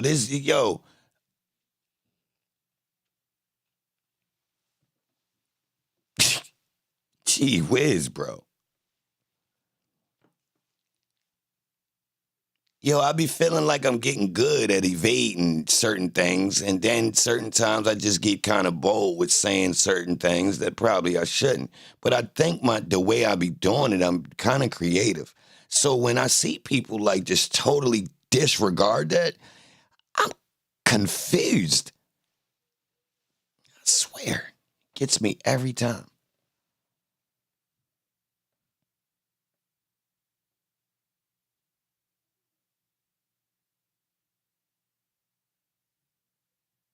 What's the word? Who you?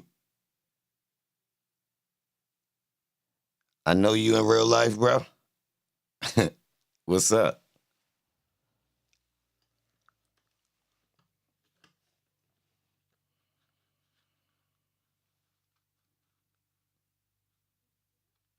No, he threw me off with them. But look, y'all. All right, so look.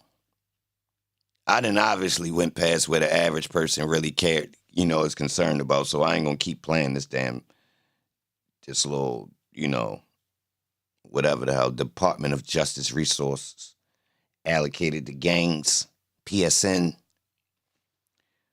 So in 2001, Bush brought in some of these ideas. What a coincidence, though.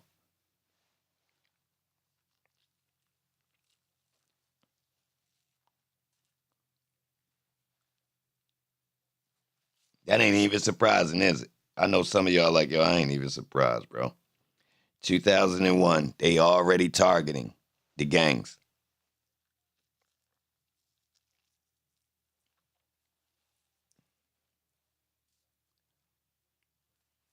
So the situation with the airplanes, they had to have that.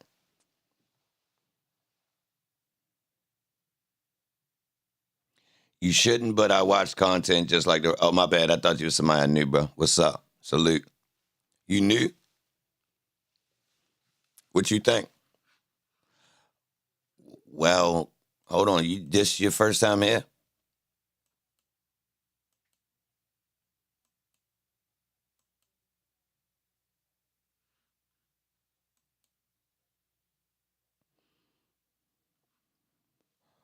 Well, I'm technically talking about the YSL trial, but I'm in the cut with I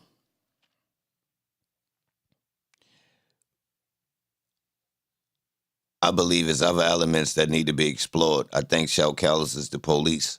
I think the YSL YFN back and forth It's actually police going back and forth and kind of fueling people who don't know no better to kind of go with them, and it's kind of fake.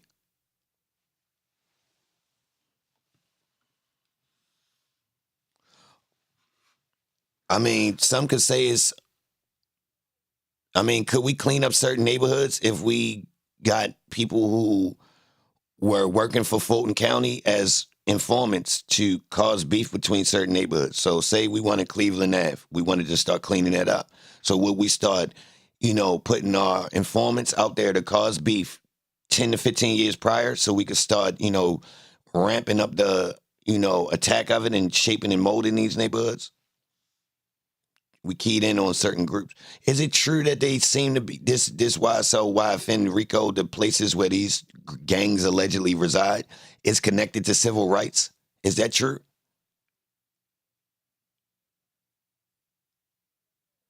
Antagonist creates opportunities for opposition in every story known to man, be it biblical or music industry, any industry. You are absolutely right. Damn. Thank you, Star Child, for stating that correctly. That was awesome.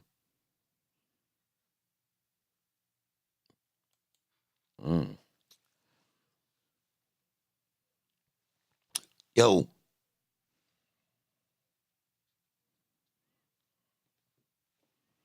These areas close to the airport, y'all, or what business opportunities exist when we look at the areas that's been involved in this YSL trial? And who gets the perks if we can move these poor people? All right. How about that question?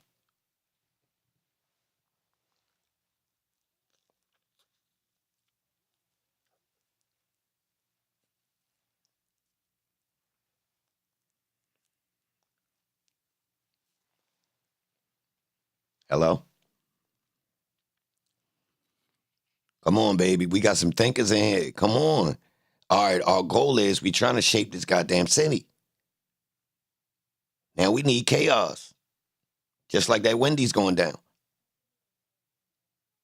What happened there? Did they rebuild the Wendy's? What's there now?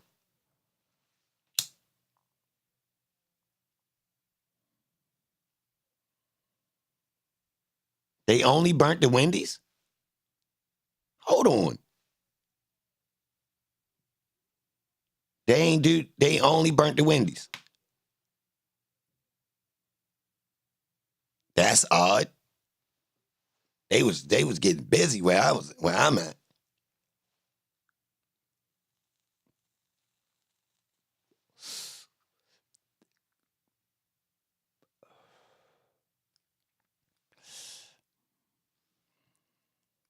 I see what time it is. Listen.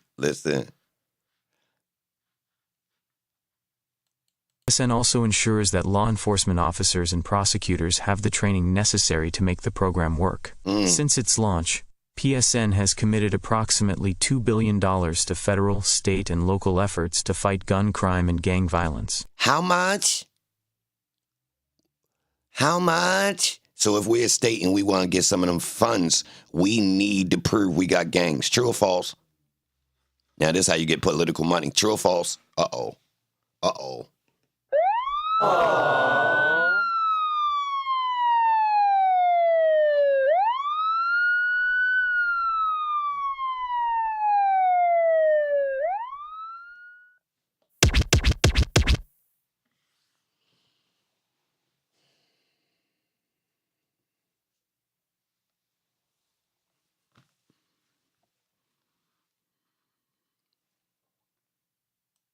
These funds have been used to hire new federal, state, and local prosecutors.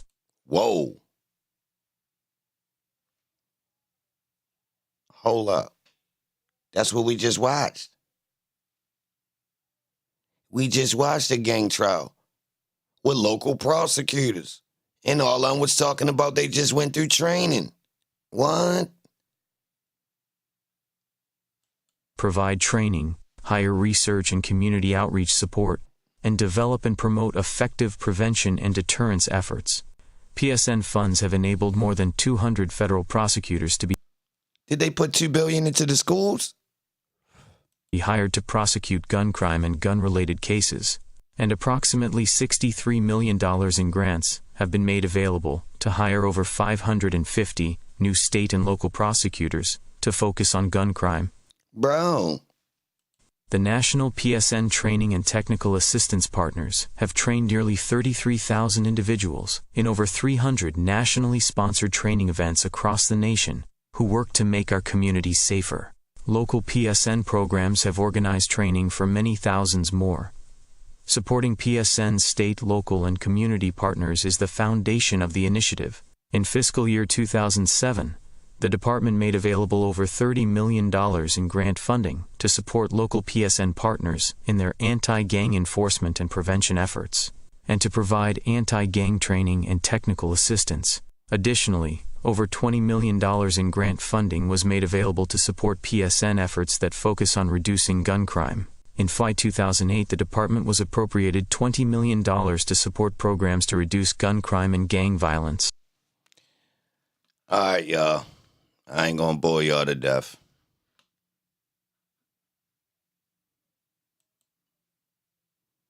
I get it. I just...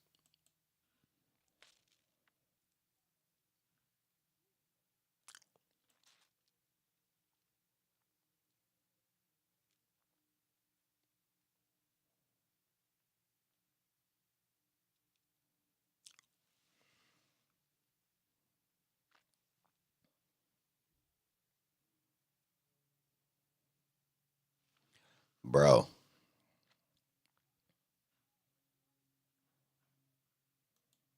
Department of Justice Anti-Gang Initiative. In 2006, the PSN program expanded to combat gangs and gang violence. The department has taken a number of significant steps to address this problem, both domestically and internationally. First, the department established the Attorney General's Anti-Gang Coordination Committee to bring all of the department's wide-ranging efforts to bear in the focus on gangs. Second, each U.S. attorney appointed an anti-gang coordinator to provide leadership and focus to our anti-gang efforts at the district level. Third, the anti-gang coordinators, in consultation with their local law enforcement and community partners, developed and are implementing comprehensive, district-wide strategies to address the gang problems in each of America's districts. Finally, the department is working closely with our international partners, particularly in Central America, to prevent violent gangs in those regions from infiltrating our communities. Comprehensive Anti-Gang Initiative. In April 2007, the department announced the expansion of our Comprehensive Anti-Gang Initiative from 6 to 10 sites nationwide. The initiative, which was announced in March 2006, originally provided a total of $15 million to 6 jurisdictions experiencing significant gang problems: Los Angeles, Tampa, Cleveland, Dallas, Fort Worth, Milwaukee, and the Eastern District of Pennsylvania's Route 222 corridor, which stretches from Easton to Lancaster. 4 additional sites will receive $2.50 million in targeted $2 million grant funding: Rochester, Oklahoma City, Indianapolis, and Raleigh-Durham. Yo, why does feel like this a military plan to actually control and get strategic spots in the United States? Like, why this don't seem like this is actually like gang hot spots? They seem like strategic spots if you wanted to, you know, get a stronghold over the entire United States and you wanted to spread it a little bit. You feel me? Each of these 10 sites works to reduce gang membership and gang violence through enforcement efforts, prevention efforts, and reentry strategies. Enforcement efforts focus on the most significant gang members.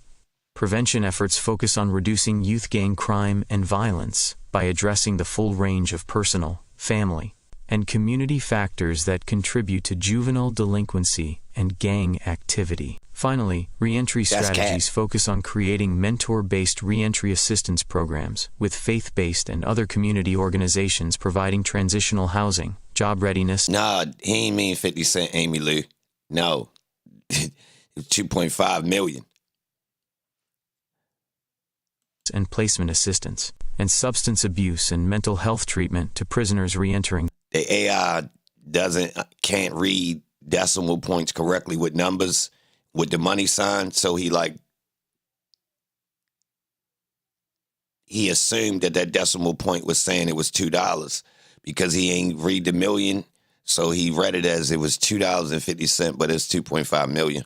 Society. Focused enforcement efforts under the Comprehensive Anti-Gang Initiative are showing strong early results. In Cleveland, one of the most violent gangs and its associates, operating in and around the target area, has been dismantled through both federal and state investigations and prosecutions. These tough actions have resulted in over 169 federal and state indictments. See, they've been working together. Through vigorous prosecutions, 168 defendants have been convicted and one awaits trial. What? In Cleveland's target area, violent crime is down by more than 15%. That's cap. You can't just tell somebody that crime is down 15% without giving me total numbers and allowing me to do the math equation myself. National Gang Targeting. With reference points. Enforcement and Coordination Center. Through the National Gang Intelligence Center. Oh, and y'all notice how they just always use that same phrase? Crime is down by more than X percent. You fill in X with any number you feel fit to manipulate the people with right now.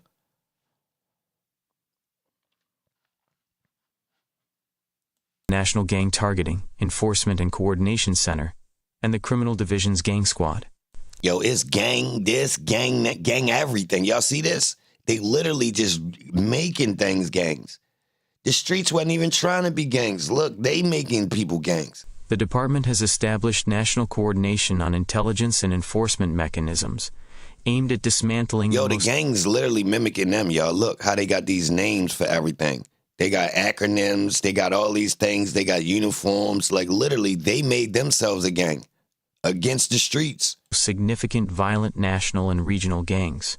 Gang Tech began operations in summer 2006 as the National Anti-Gang Task Force created by the...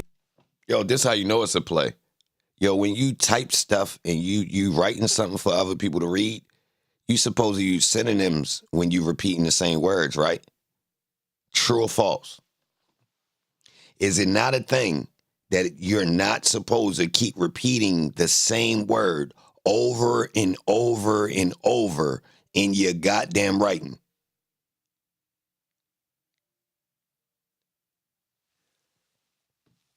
I'm not a goddamn, I don't know for sure. This ain't my favorite thing, writing skills, and this ain't, I really could care less about the actual technicalities of writing. But I could have swore APA standard. What's APA, Nikki? What that mean? It makes sense, first off, to not keep repeating the same goddamn word.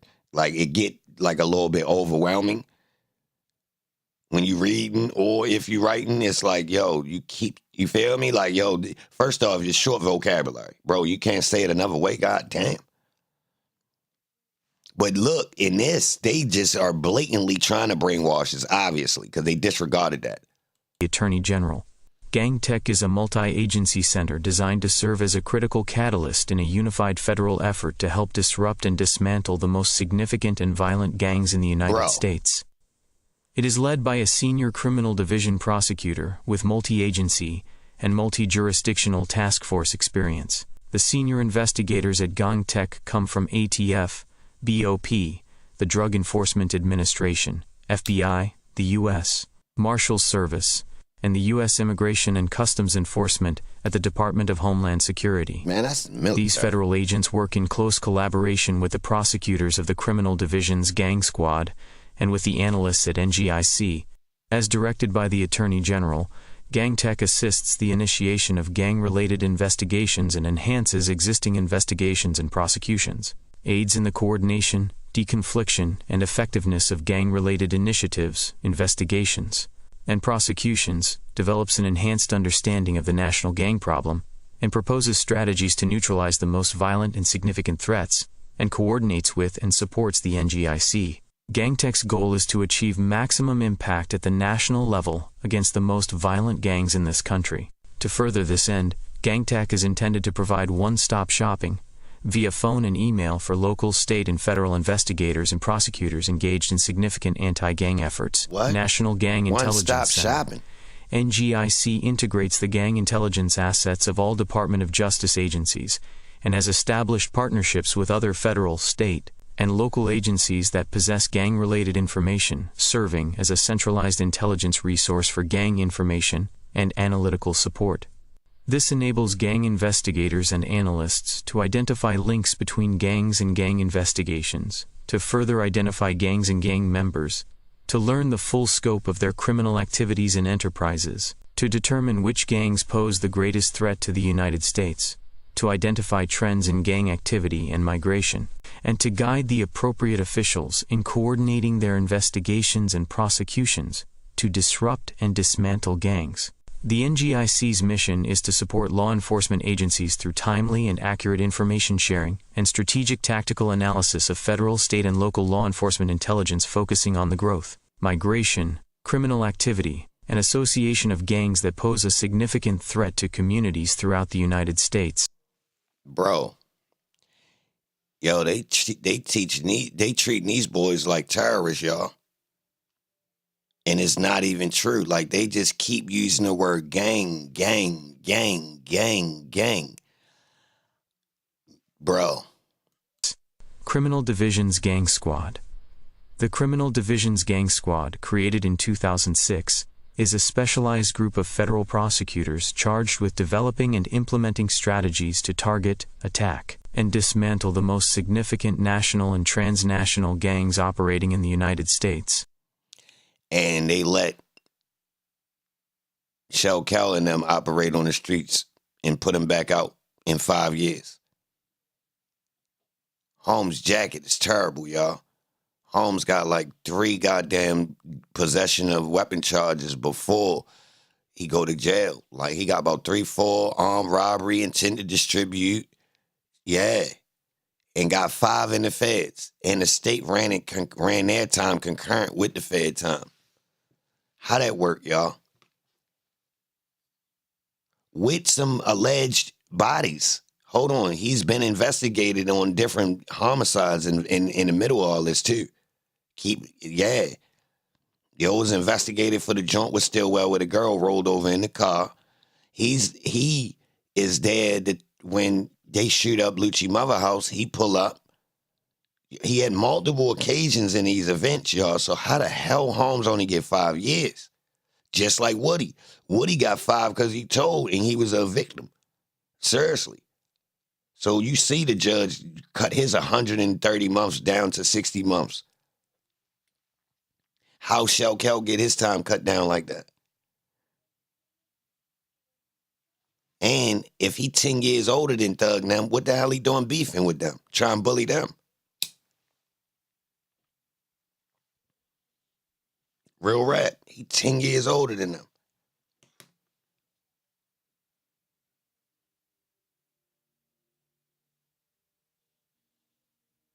You know?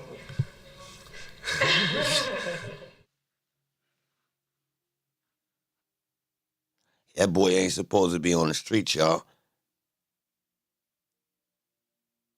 Straight up. I'm telling y'all. And look, hold on. Let me see. Let me pull up.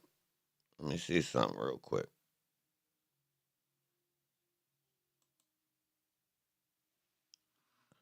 March 11th, 2022.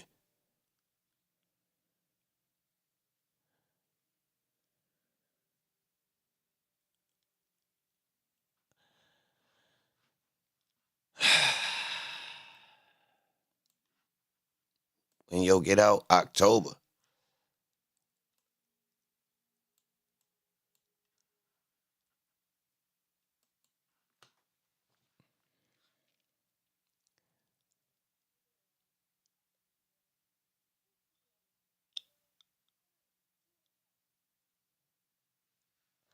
He got out October 2021.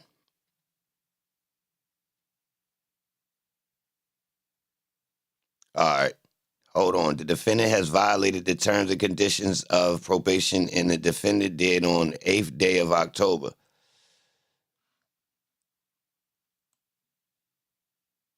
Of 2022. Oh, yeah? March 2022. Where was Shell Cows? Because look, he just got out of jail in 2021, right? My thing is, all right, look, this is the stuff they got in his phone. This is phone dump, y'all. So look, items shown in parentheses are items that had been deleted previously. Look. Yeah, the 31 again. So look, Apple locations, 309. They got his locations. Look at all his info they got. All these locations. But then he deleted 24 locations. Calls, he deleted 68. He deleted 178,000 files. 363 messages. So they even saying deleted stuff, y'all. Leon Packer extracted the stuff from his phone. So he got out on October 26, 2021 from federal custody.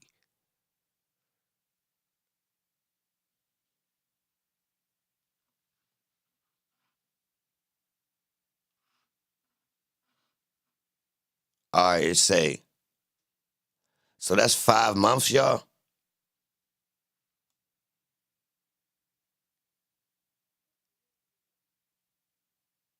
In 5 months. Hold on, did I do my math right?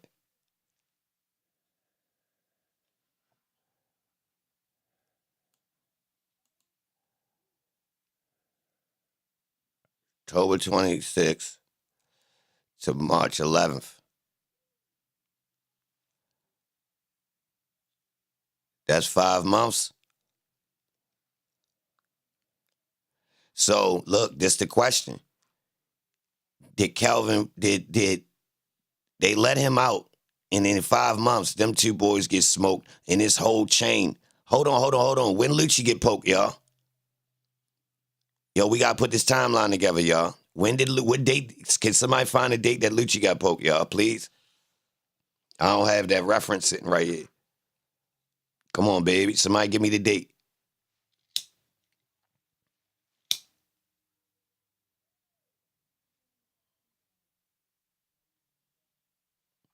I need to see this date, y'all, because if Holmes got out October 26th, Lucci get poked when? Because they saying Lucci get poked, well, I don't know. Shell Kells is on the street when they got, so, and he posted a picture on social media of Shamel Drinks. And him, Shamel Drinks, is somebody else. He supposedly went to jail, though, for even putting gang stuff on his social media. But for that.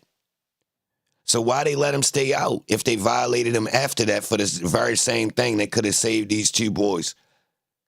Matter of fact, it would have saved Shamel Drinks, too. They literally was letting it happen, y'all. Look, I think we can prove it with this timeline because it's like, yo, why after all this go down, y'all all of a sudden want to lock him up for taking pictures with gang members? Ain't no way. I know good and goddamn well he was taking pictures before that. Holmes on there showing grass and all types of stuff. February 2022.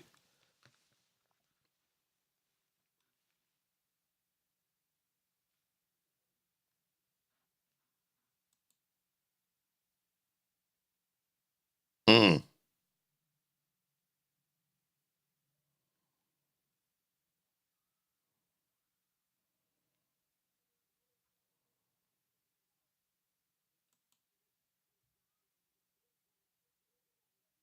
Mm.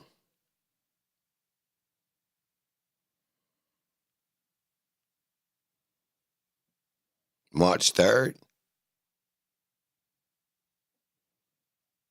Life-threatening injuries. Nah, that boy ain't no damn life-threatening injuries. Nah, hell no. If he had life-threatening injuries, he would have died, y'all, because they ain't respond fast. Like, they wasn't trying to get you up out of there. From what I know, if you life-threatening, they going to need to get you up out of there fast. February 9th. Same day after them two murders, he posted 2 snakes under his eyes. What you mean? What you mean? You got the picture, Eli? Send it to me.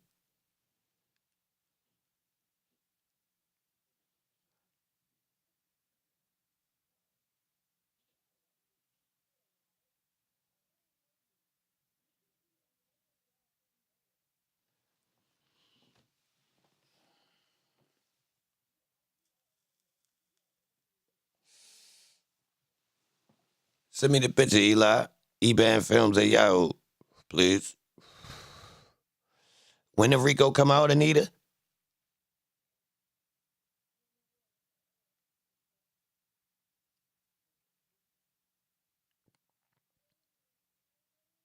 Yup, like Trump. Yeah, Cloud. What day did Rico came out?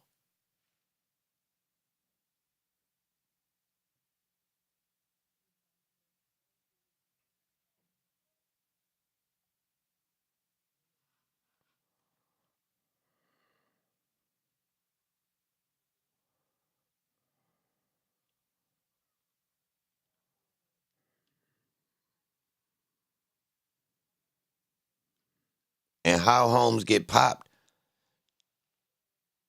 So homes in the house, somebody breaking in cars outside, they come outside, get caught up in the mix and get shot.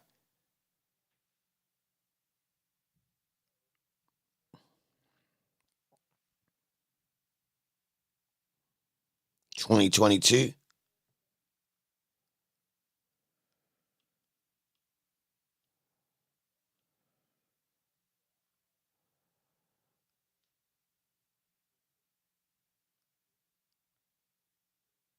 All right, the police lied, y'all, all right, look at this, y'all. Y'all ready? This is proof that the police lie. Look, y'all. In Ernest's sworn affidavit for a search warrant to get into Mr. Watts' phone, Ernest stated that there was no other witness, nor were there any cameras located in the area in which the incident occurred. This statement is patently false. Police in the state obtained the surveillance video footage from the apartment complex security cameras. Defense counsel also independently obtained the video from the apartment complex. So, this police blatantly lied to get the search warrant, and they got proof. That's crazy, ain't it? Right here, look. He got caught. He should be fired for this, y'all. Blatantly lied.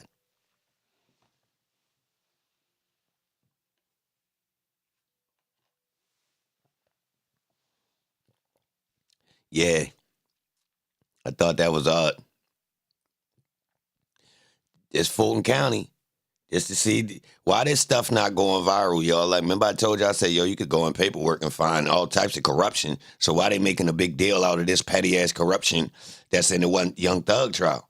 Like, that's phony. You can go in all types of, if people doing that, you can go and find blatant corruption. Look at this. Look, that one phrase right there is blatant proof.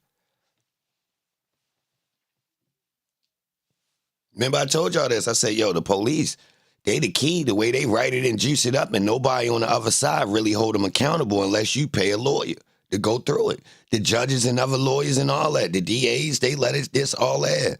They all know. I've been told y'all this.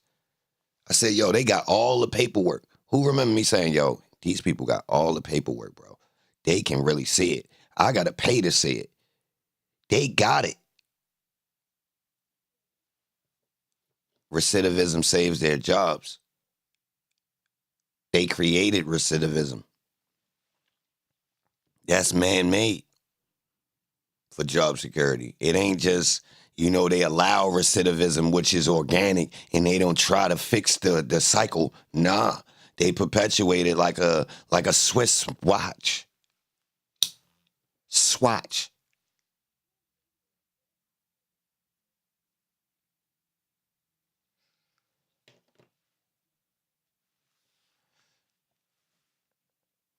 So we should open up a bail bond then and just kick back.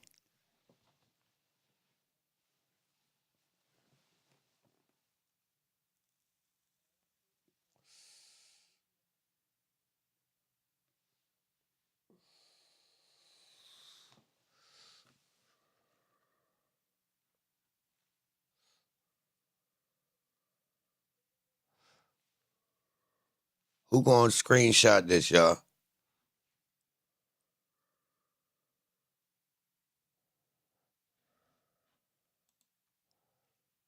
Hold on.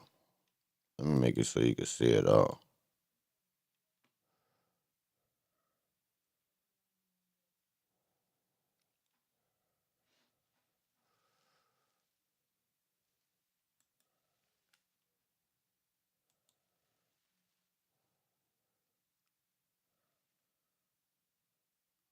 Post that, y'all.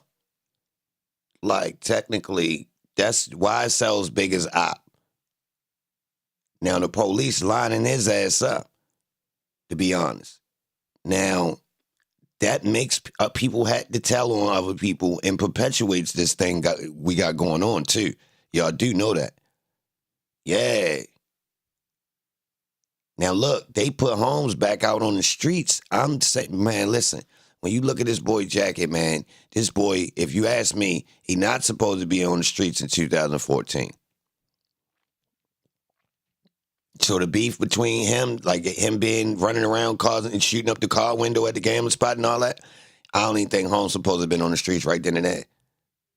I'm telling y'all, he got the same type of jacket like Woody, y'all.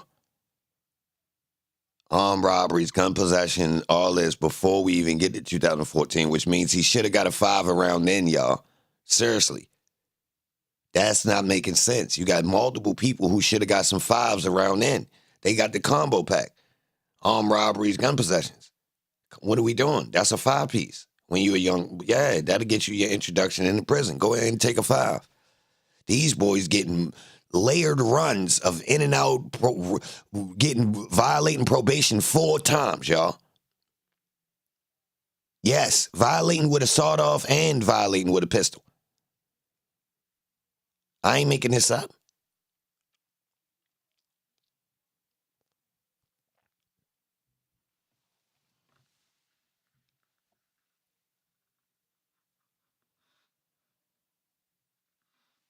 So what's going on, y'all? What they doing?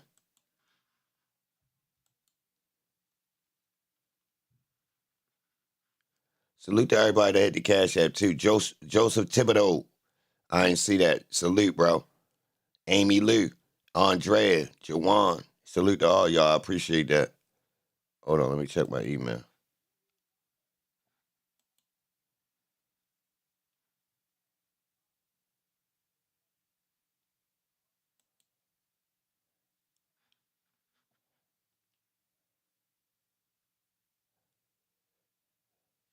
According to the incident report obtained by TMZ, hold on.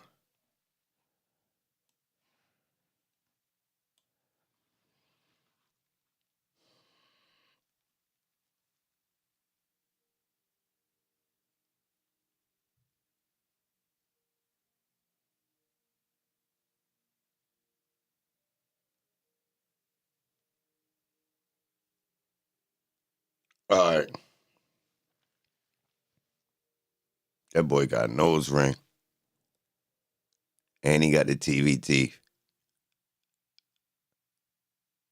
So, YFN Lucci claims he was stabbed in jail. He wants release. Let me out of here, reports. How y'all want this to go, y'all? Candyman died? That's fucked up.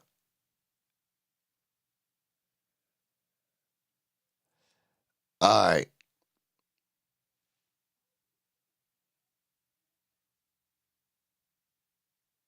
Yeah, 808. It wasn't growing fast enough. They needed to pick up the paces. They had to import people, all that. They want to make Atlanta Black Los Angeles, hence Hollywood. Seriously. They needed it in a place with space. Hollywood was trash before they made it Hollywood. True or false, y'all? Like, it was the trenches. It was like no, the land wasn't popular. They made it jump over that bitch. True or false?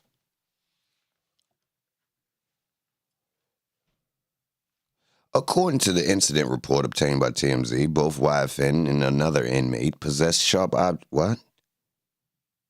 During a fight. Both of them? Hell no. Look how TMZ reporting Cap. Who both of them had a strap? Hell no. Guards attempted to separate the men using tasers, but they had little effect. During the fight, Lucci allegedly yelled, "I feel like killing this Negro." What? Hell no, bro. Yo, we could get them locked up. Like how they did Alex Jones. Well, no, we could sue him for a Billy.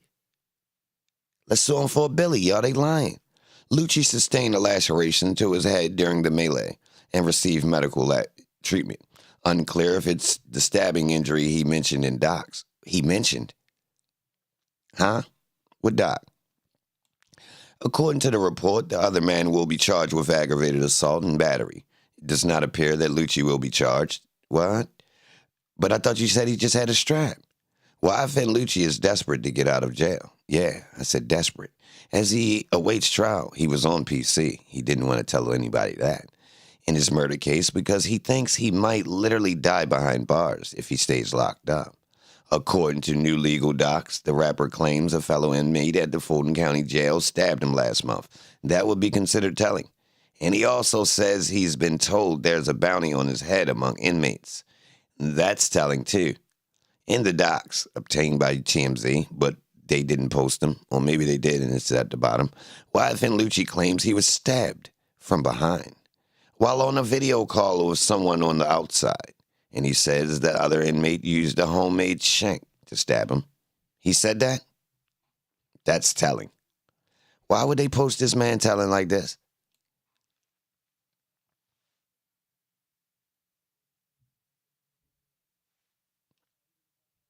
Since the alleged stabbing back on February 9th, Wyathan Lucci claims he's been told there's a price on his head, and he fears his life is in jeopardy if he remains in custody. As a result, Wyathan Lucci is asking the judge to grant him bond so he can get the hell out of jail. And he says he would be down with 24-hour home confinement and wear a monitoring device if he gets out. Remember, Lucci is in jail right now because prosecutors said he violated the previous bond conditions in his murder case by going to a strip club and recording in a recording studio. What happened to his...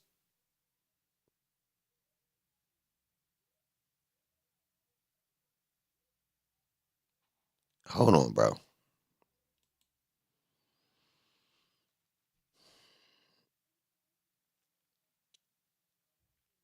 Lucci is back on the outside after being arrested for murder, but a judge is imposing limitations to keep him from booking it out of town or hurting anyone.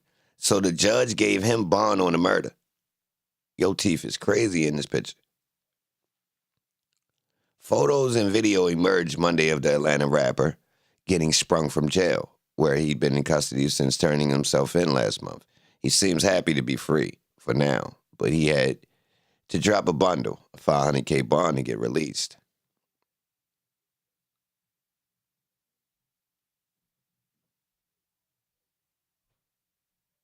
Bro, they gave him a bond, but not Thug.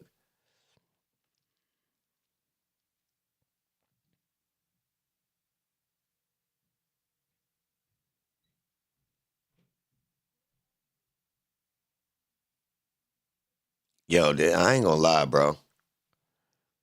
This.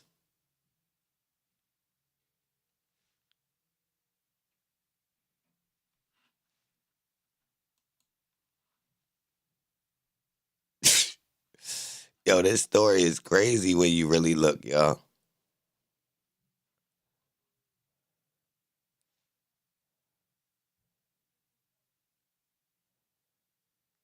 This was before he had the RICO and he had felony murder, not murder.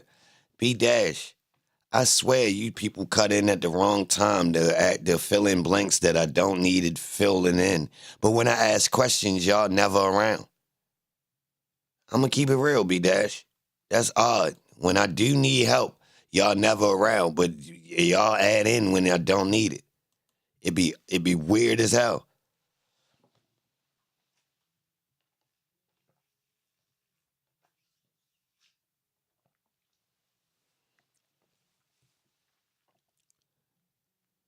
You be working, listening in and out. Bro, yeah, that's convenient. So Lucci told, for sure, on Jaden Myrick. We just read it. TMZ reported it. That was official. Hold on, let's go back. He officially told. Hold on. So did the internet ever report on that? I remember saying it. Like, yo, how they got the information? So Nikki Rabbit sent me this and said, yo, they lied. He said he was on the phone. Nikki, I think he might have been on the phone. That's why he had his back turned. The phone was on that wall. So dudes be standing up talking.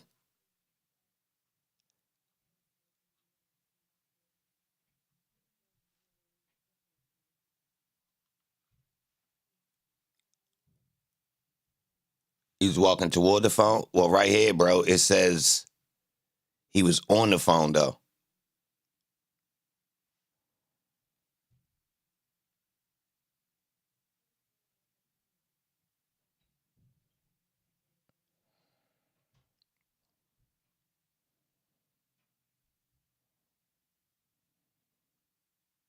He was stabbed from behind while on a video call with someone on the outside. Myrick could crash out.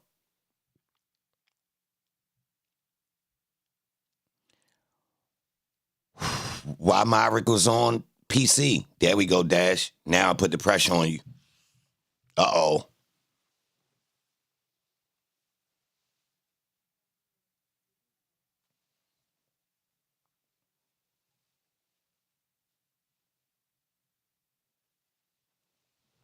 We need answers.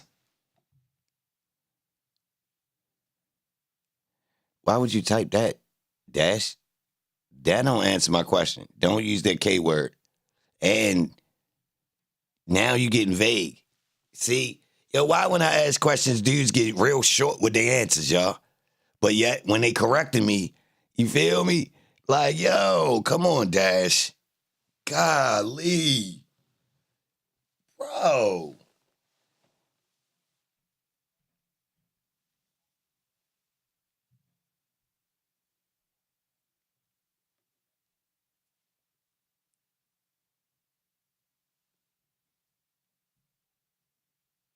Because his case was high profile. Bullshit, Dash. Good. I mean, I give you credit for thinking. I give you that.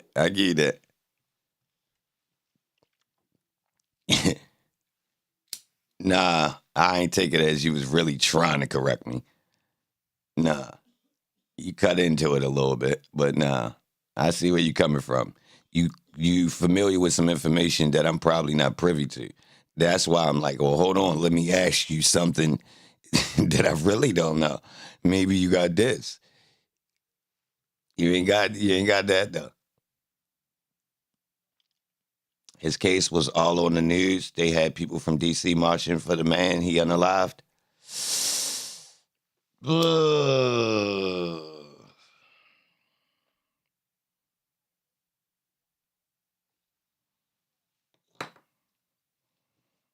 That get you on peace? I don't think so, Dash. I ain't gonna lie. I give you some credit. That's tricky though. Like that gets you on PC, if anything.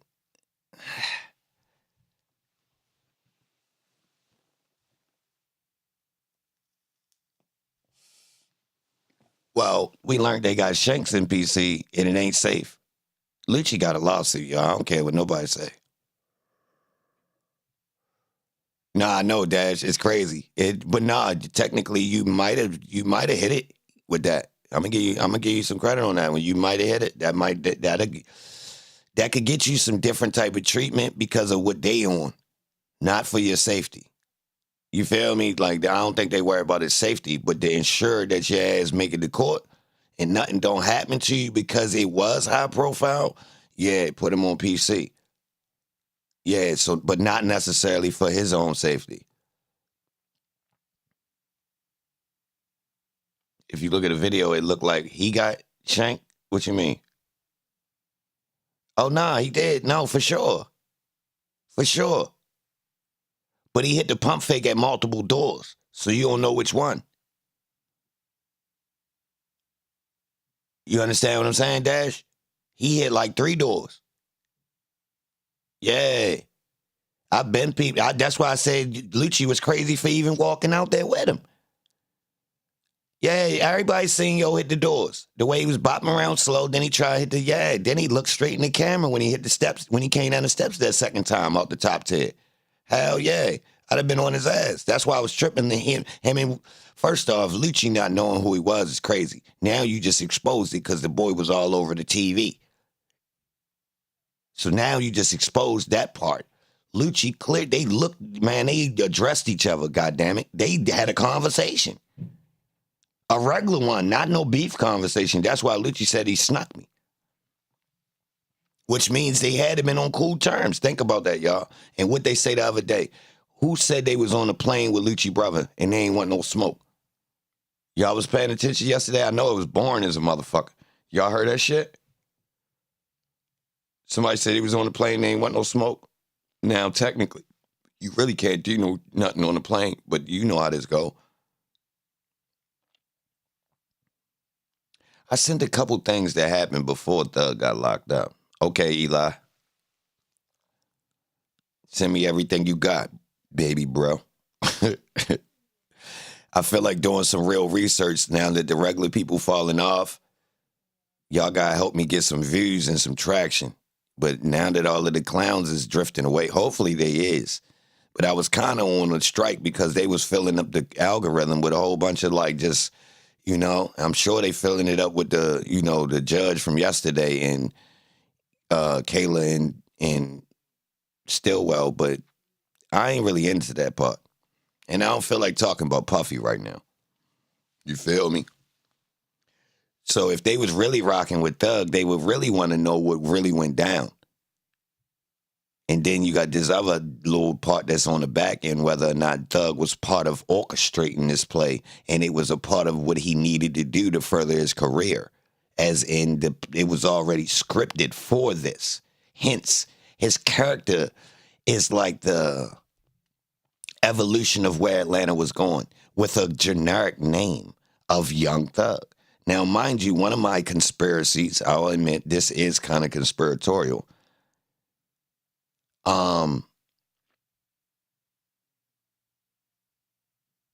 Mac Man was sending hits, but who got hit? Dash? It seemed like it was just fluff. Because if it was active, why he just spark up now? All them years, where the fuck? You understand? Like something ain't right. What, he was locked up? Or he just got his money right or something. Like, hell no, I ain't going for that, bro. Like, hell no, where the hell they just pop out? Nah, that mean them boys should have been dropping something this whole time.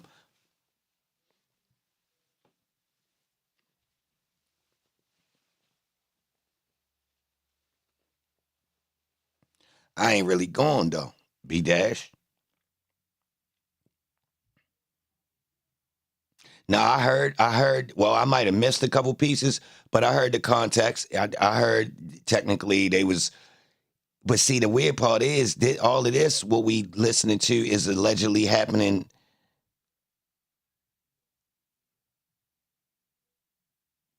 after the Lucci situation, right? Like it just heated up out of nowhere. Like what would make guy, they got robbed? Hold on. Who got robbed in the YSL chain got took? Lil Troop. Who Lil Troop, y'all?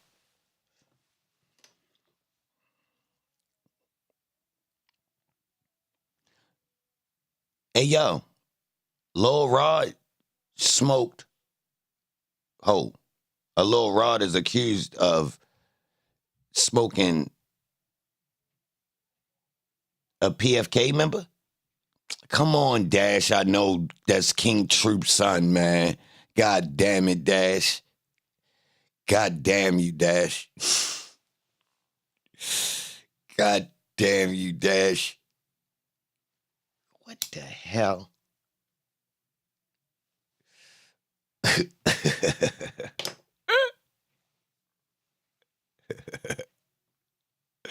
Yo, come on, Dash. Come on, bro. You been around. You been around. You know I ain't there. Come on, bro. I can put that together. Come on, cuz.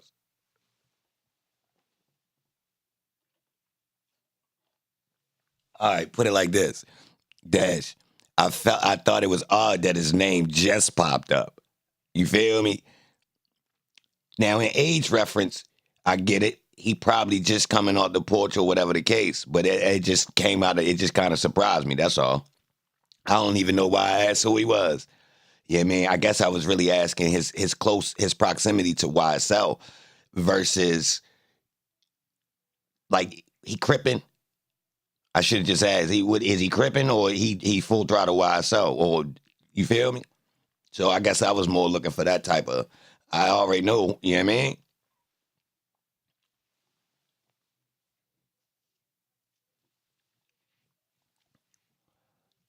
Yeah. Yeah, who got the chain? They was almost talking tracks like they like more than one chain got took. Like it was a back and forth chain thing going on. And it was a squabble involved. Yeah, they let him live. Like, we ain't taking no change, bro. Taking your damn head.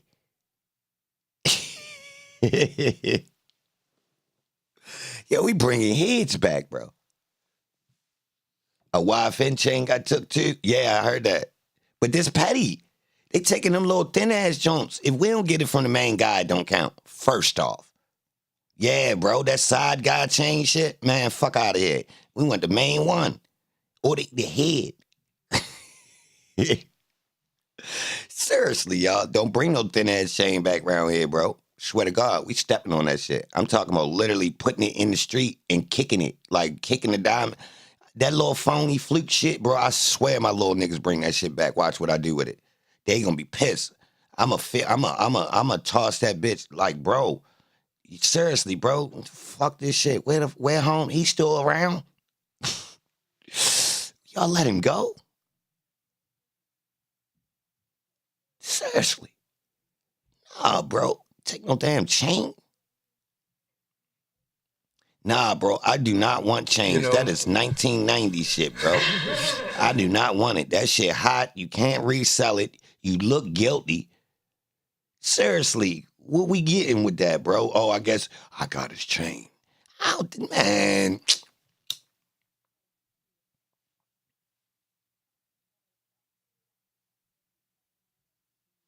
Now you had 4 birds at the spot? All right. All right. Yeah. That's a nice booty. Ain't that what the pirates call it? Booty? Is it? They be going for the booty, don't they? Hold on.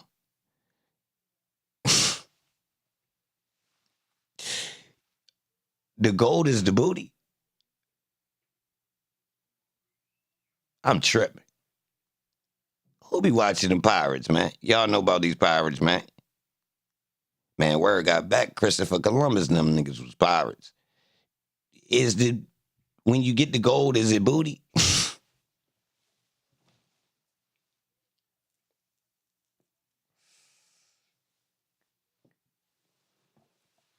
Man, they crazy. The boys, wow.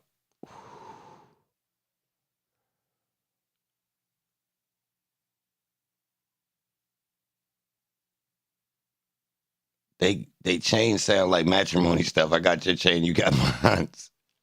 Oh man.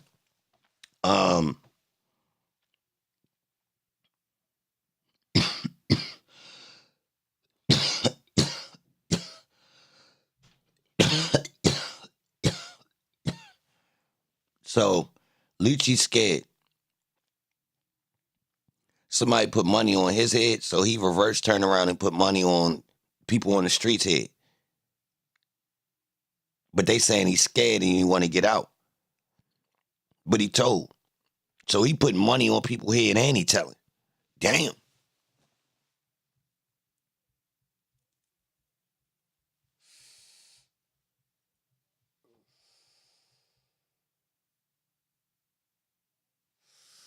The YFL RICO indictment, it had some info in it. Like what? Yeah, I read it, but I don't remember. They ain't go to jail.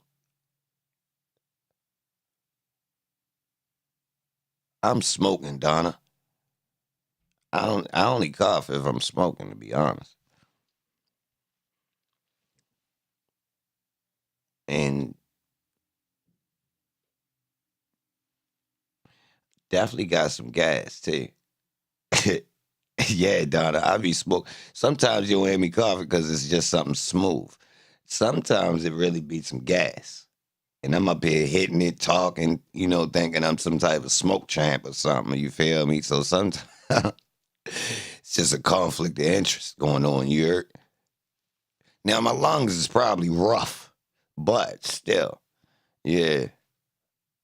Anytime you hear me up here coughing, it's either from laughing and smoking at the same time or like some type of combo pack. You feel me?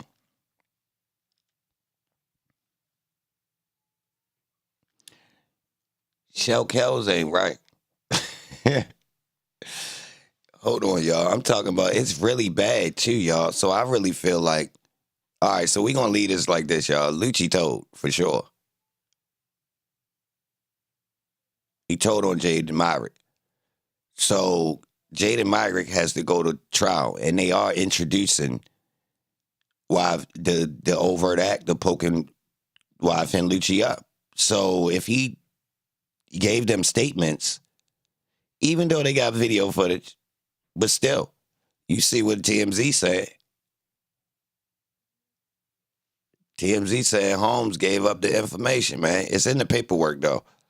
I think I actually read over it because I remember saying, yo, damn, bro, if he try and get out, I think it was in him asking for a bond. Inside of that, he was complaining, saying he got poked up, and they saying it's a YSL member and all that. So I'm like, yo, he must be, you feel me? Because look, yo, normally in these situations, yo, dudes deny it. Like nothing ain't happened. Now, I don't know how that worked when the CO right there. I don't know how that worked, but I know it's times where they can't charge dudes because the person won't tell the COs what happened. Even though it's on camera, they still lie. You feel me? So after you get poked up on PC, what PC you go to? Where they put you at now?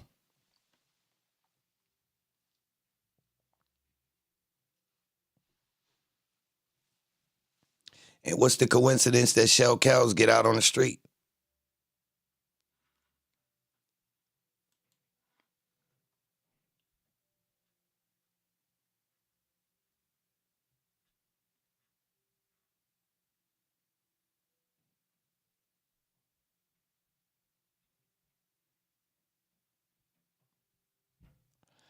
All right. So look, then he gets shot again.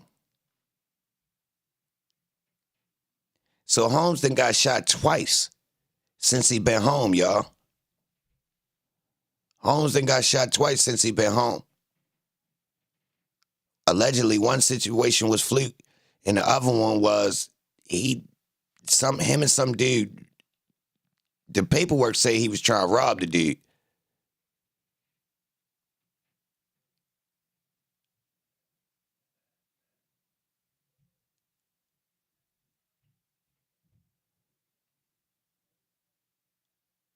Now he claiming they got shot with some little boy when they was coming out the house. Something fishy about it. I don't believe it. I swear. I think somebody tried to line his ass up. Or they was doing something fishy because he done got shot twice, y'all, since he been home. Yeah. And he telling. So his claim in the recent situation where he got shot is he claiming that the dude shot him, but they got him on camera with the gun.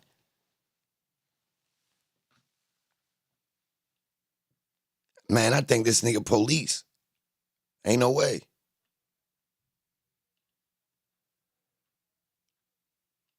So I ain't even finished reading through all of this, y'all. Right here. Oh, they talking about the phone.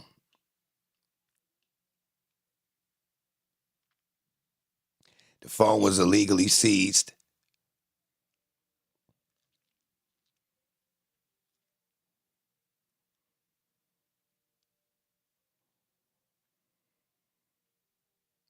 Yo, where the if gang Rico at though? The ABG, like the overall. All right, let's switch over. My bad. The dude that was on the phone, right? That they called during the Lil Rod situation. Remember somebody called a dude on the phone? Was he PFK, y'all?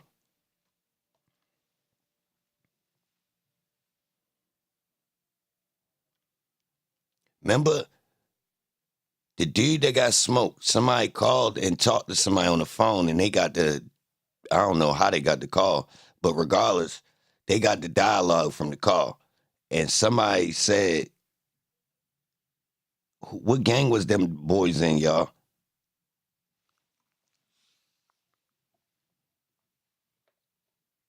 Y'all remember? They was in court. It was the Lil Rod situation with the girls. Remember? The dude got smoked. Then they saying they called somebody else and talked to somebody or text messages or whatever. What gang was that dude in?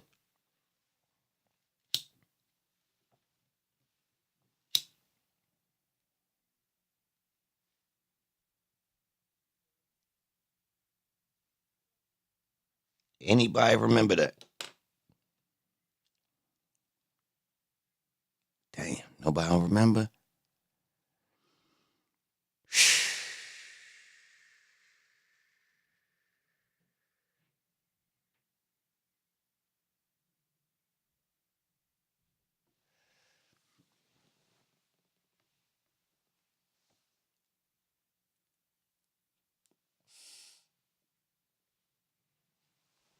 Remember the dude Jamari Holmes got smoked? They contact somebody and he like, yo, what happened? What happened to my bro or something like that? Like he was older or something. Regardless, the impression was he was older and the person was explaining, yo, and he was telling him like, yo, we tried to shoot back or whatever the case. He asked like, yo, what happened? Y'all ain't shoot back or what? But they said what gang he was in, allegedly. That's what I was interested in that part.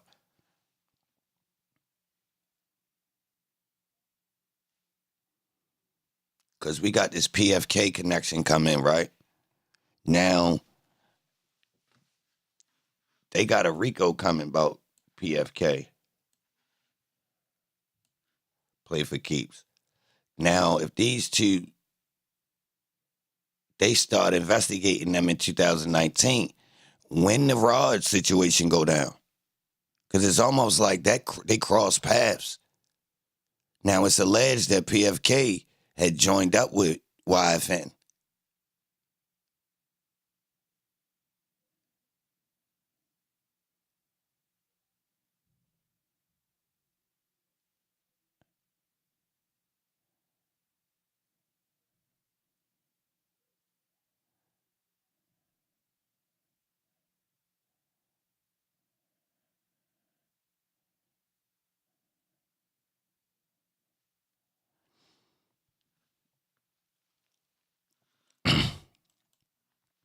Well, yeah, y'all. I'm in the cut, I know. I'm doing all types of shit. I'm crossing over and it's all connected, y'all. I just been doing all types of little side research. It's more Ricos coming, but I got a feeling people not gonna be as interested in the other Ricos. They not even interested in the other part of the YSL Rico.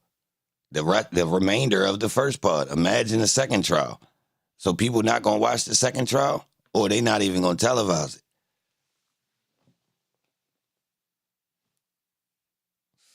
That's crazy.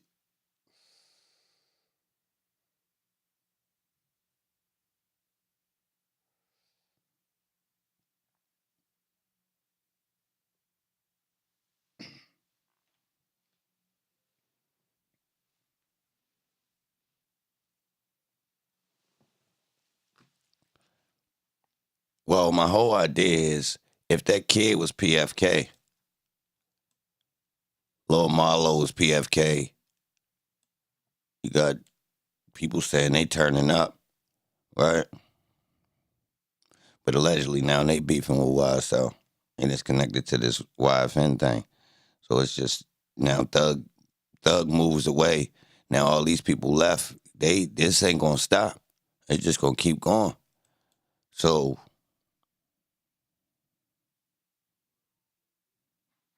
you put somebody like Shell Kells out on the street every so often, he just add fire to it. And come to find out, he grown. Like he 10 years older than Thug now. That's wild. He testified in 2020 saying he was 40 years old. I'm like, damn, hold on. Holmes born in 1980. He 13 years older than Young Thug.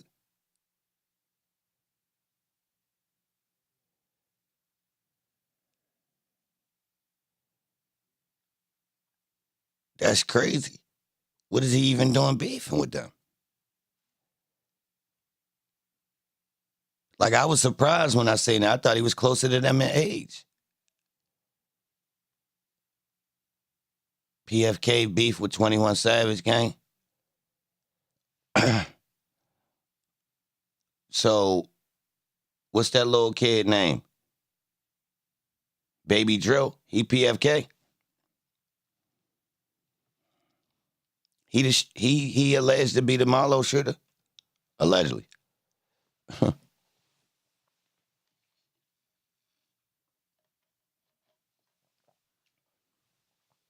Uh-oh. He 4 LPDE. I'm really mixing shit up, ain't I? Don't mind me, I'm just an old head. I don't be knowing what the fuck going on with them young boys. Them young punks. They all the same? Hold on. The people I named, hold on. What you saying? 4LPDE, PFK, all rock together or no? Or they on the team with Marlowe? What you saying? They not the same.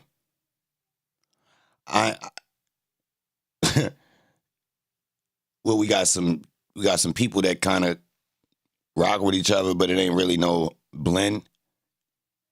They not beefing, but they not necessarily together either. That's what we got.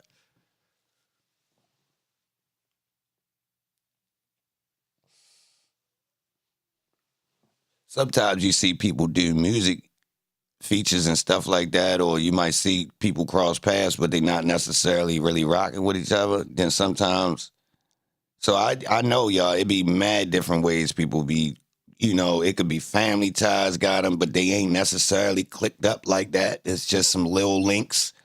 I know y'all, this shit be crazy. I know. So I ain't even looking to try to get a total clarification. You get me? Like I ain't into that because I know it's it get real crazy when you get into the real way to explain the way some of these people know each other or deal with each other. Like, yeah, I know. Yup. I've seen some pretty weird situations myself.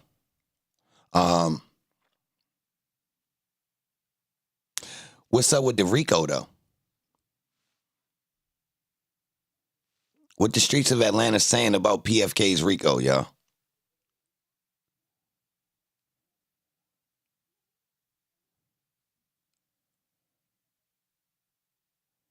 Yeah, his name keep popping up on the low. And don't he got TV teeth though, Guabo? You talking about Chubby Holmes with the TV teeth, right? Is he signed to Puffy? They podcast ain't get picked up by Revolt, did it? I like Holmes, but something ain't right, Guap. I hate to say that too, because I would like for his type of story to be real. Kind of like Boosie. Like you want the story to be real, right? It's certain people you want their stories to be real. You be rooting for them. You like, nah, you really, nah, yeah. I'm gonna keep it real. They the worst. They got some of the worst stories. The ones we wanting to be real. I'ma had to tell y'all. Yeah. I hate to tell y'all. I mean, real rap.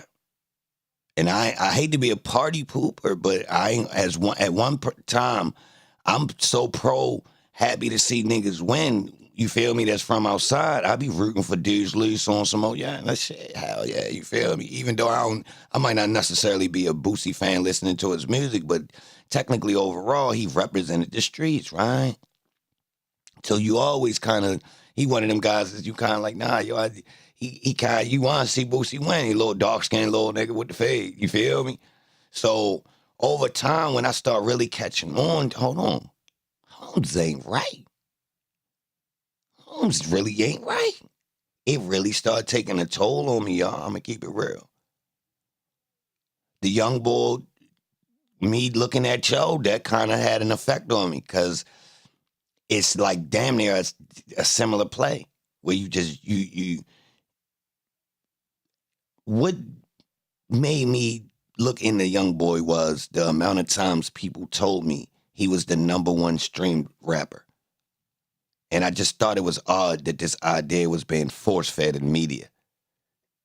It didn't matter whether it was true or not.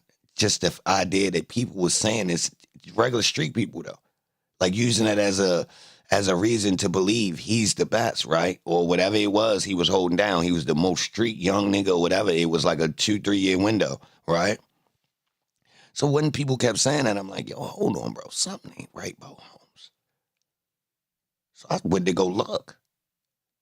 Yo, the boy jacket ain't right. And we overlooked it. Now, I know why people overlooked it. Adults don't care. His fan base is young people who wouldn't accumulate it to understand that technically Holmes wasn't even supposed to. We shouldn't even met Holmes, I don't think. Like, I think Holmes' jacket, before he reaches his fame where he go national, says Holmes should have already been sitting down right there. Seriously, y'all, and this is a common theme where dudes is getting breaks early in the, you know what I mean, in their adulthood. That's like, hold on, bro. It's dudes sitting down for 10 and 15 for this same thing. You know what I mean? We talking about layered gun possessions. Gun possession as a felon on probation. How many people y'all know that got that and didn't go to jail? Serious, think about that. Gun possession while on probation. For gun possession and stuff like this. We talking about there's multiple rappers with this same combo pack, y'all. In like 2-year windows too. Like we talking about, we ain't talking about large gaps where the judge lenient with you or something. Nah, we talking about really like, yeah.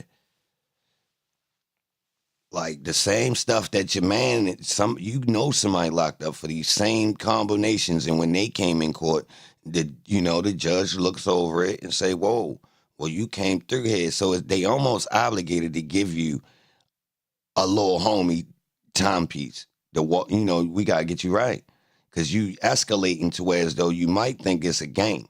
So if you haven't went to prison by now, by the time you get 2 to 3 of these types of charges, I gotta give you a 5-piece. I gotta give you a 5-piece. That's why I always be saying, yo, hold on, how they get to this point? Because look, if you jump off the porch, you 16, 17, 18, getting involved in some serious shit where you getting charged as an adult. All right, boom. They might slap your wrist first time. Bam, you think it's a game. You back out there with a strap. All right. Say when you get caught with that strap, that judge was lenient again.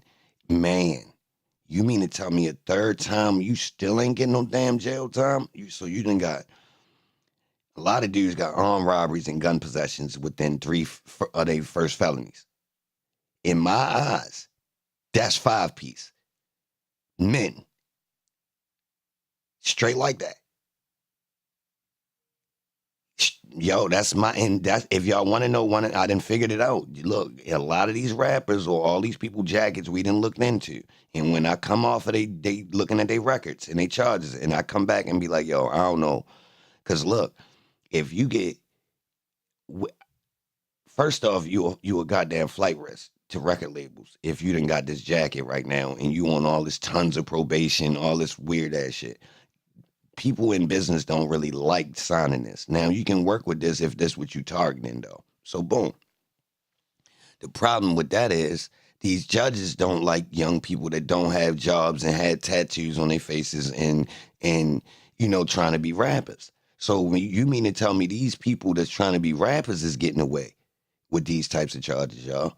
Think about that. We talking about in the era where the stereotype of the stigmas and young black men being violent, these boys really coming in court with tats on their faces and all that, and not doing 5. All I'm saying is, these dudes, supposed men, did a 5 in their early stages. How the fuck is they getting to 6, 7 felonies before they ever went to prison? Seriously. That go for Woody. Look, we got dudes who not locked. Who not rappers. Woody, Shell Cal, goddamn. All right, so look, hold on. One of the examples that show us that it's real, somebody who did go to jail in this time frame, according to his paperwork, is Mondo. No, B-Dash, that ain't Fulton County, because Mondo went to jail for his robbery. Early. Now, one thing I can vouch for his bitch ass. Now, once he got back, he had 5 remaining, it looked like, and Holmes caught a gun charge, 2 gun charges, if I'm not mistaken. I might be wrong. He caught a gun charge while he was on that backup time, and he didn't go back to jail, or something fishy. He caught an assault charge on his girl. Don't quote me. But, yeah. So they do send dudes to jail for goddamn robbery. But we see his other dudes. Shell Cal's got a robbery. Yo ain't do no time about that robbery, y'all. I don't think so. I think Holmes got probation or something. This before Donovan Thomas getting smoked, I believe. Holmes got a robbery. And he ain't had to do no armed robbery. Real rap.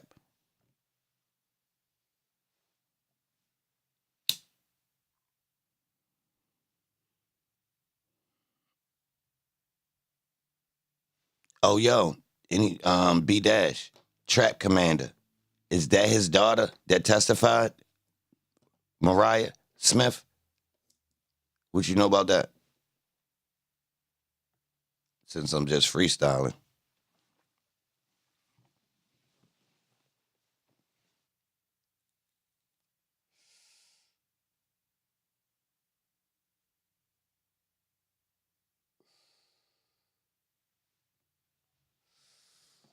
I'm asking, is that his daughter?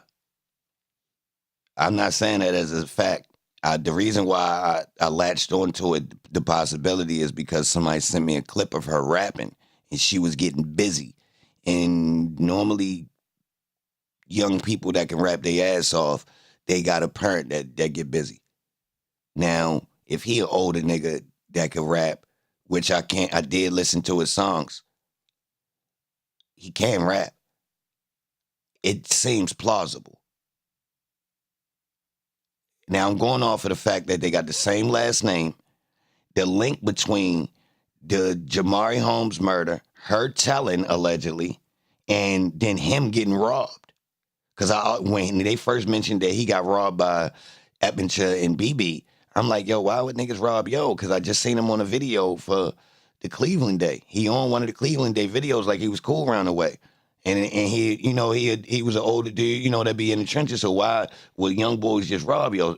Even when that happened, before I knew about the girl, I said, yo, something ain't right about that. What happened to make them just, hop on your heels like that and take his chain? How many tenths of law is video for I don't know, Trex. That's a good question. I don't know. So I think he was targeted because of her. Real rap. It makes sense. We on your ass. We've been, coming around the house. I think they said they was sending threats to that. Allegedly, they said that the young niggas on some yo, she ratted. They had, they saying at some point they was mentioning all the little tactics that niggas was doing. One shorty allegedly started talking to the police. Now they was mentioning niggas dealing with her family.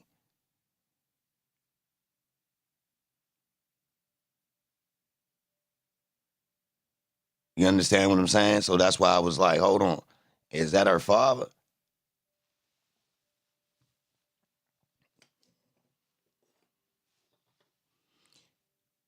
The dude on the 911 call? Yeah, he did. Yeah. Bald head, yo. And then look, when his name popped up in the trial, he knew he was ready, had to come testify because his name came up as a witness. So then he went on his social media and said, yeah, y'all gonna have to pay me for the interview. I'm paraphrasing. He posted a picture. He ain't say it. He like literally posts like, you know how somebody type on that? You know this little kid, know a little guy that got in the RICO? That was Wooney Lee Partners. So little kid knew something and they backdoored him.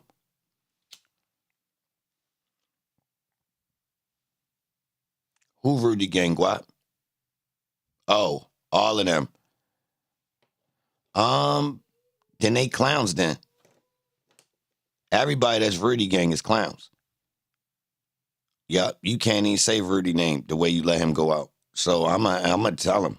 Matter of fact, if they listening, if you Rudy Gang, you a bitch. You ain't give a fuck about yo. That nigga should have never made it to no goddamn interrogation room that smoked yo in that apartment complex. Y'all niggas bitches.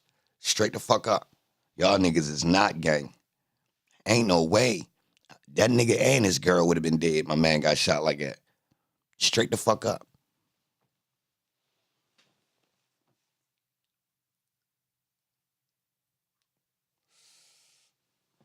Straight like that, y'all. I promise. I'm not just speculating. I am telling you, I watched the episode close. That is not gang shit. Y'all niggas was on fuck shit. Then when Holmes pull up, niggas is out there and let Holmes get shot like that? Fuck no. Holmes and his motherfucking girl would have been dead. Ain't no way no nigga get no grown nigga. Yo, you know how we doing grown people? Like if it's really smoke, first off, y'all was out of pocket running around shooting up the nigga mother house.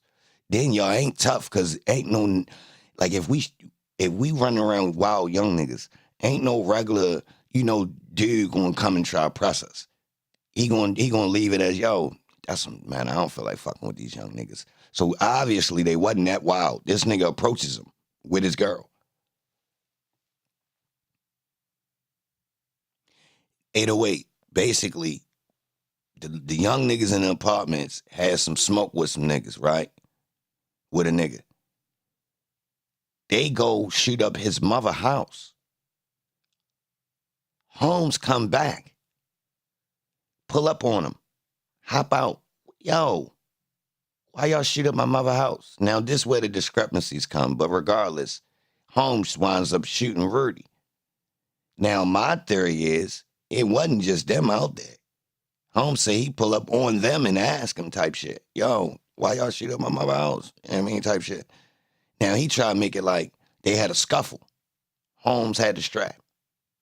He took it and blamed them, or, he tried to play that self-defense type shit, right? Well, in reality, Holmes got charged because come to find out, Holmes really put the press on.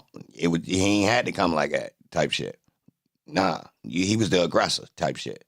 But on the strength of they in the apartments, you feel me? Like they round away when this happened, meaning Rudy and his homeboys was out there. And if niggas is strapped up, this 2000 something, this the teens. Everybody strapped the fuck up. How the fuck Holmes make it out that apartment complex? No backup. He ain't had nobody, just him and his girl, y'all. He might have had a kid with him or something. I don't know. Nah, don't quote me on it. But he wasn't the dude. Ain't no pulling up with his tough, like on him and his mans. Nah, he pull up on some. You know what I mean, now I think his girl wound up saying, yeah, he did have a strap. Nah, he had the strap. So they wound up getting his girl to tell on him. You understand? But my whole thing when I watched it back, knowing who Rudy was, I remember watching it the first time. Like, okay, I did see this one, but I ain't put no context in the little dude. You feel me? Because I ain't, But now when I watched it, I understood the context of who little homie was. It pissed me off.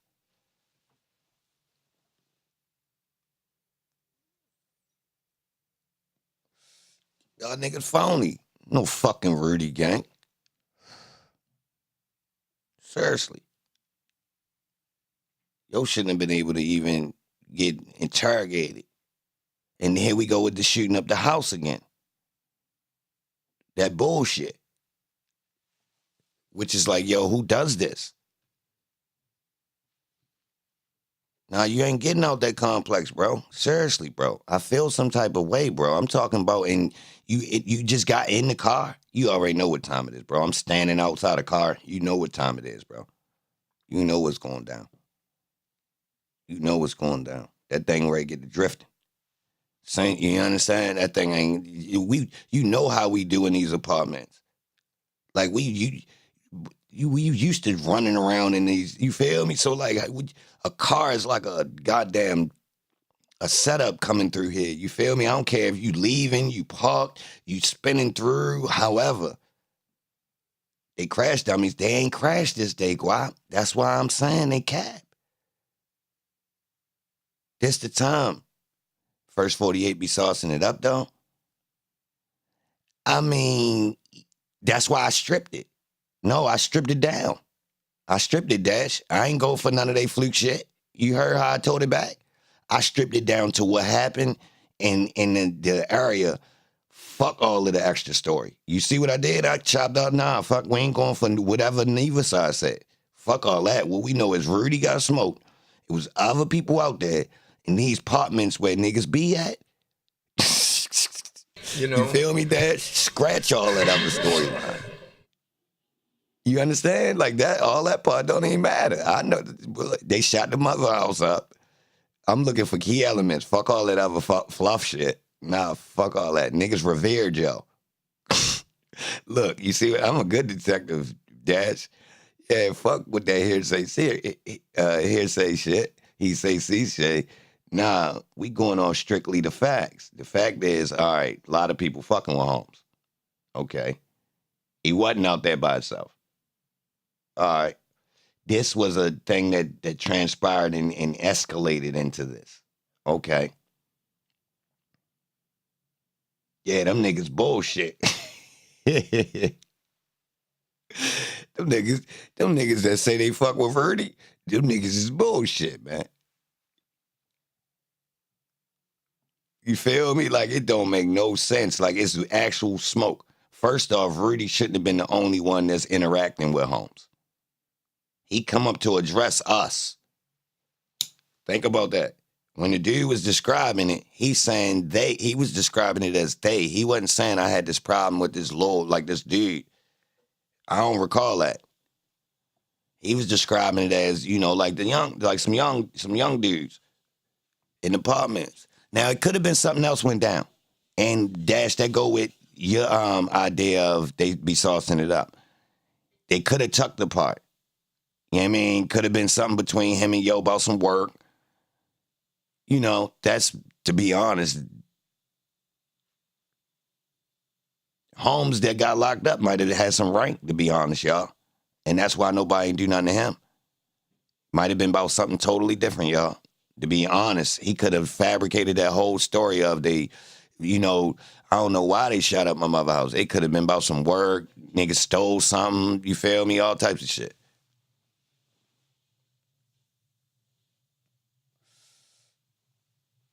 But I will say it's kind of odd that he pulled up with his girl. Hell yeah. Ola? Yeah, come on, Guap. Come on, Guap, Guap. Yeah, I know.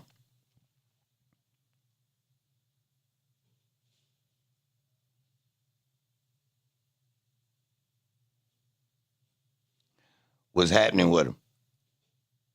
What you saying, though?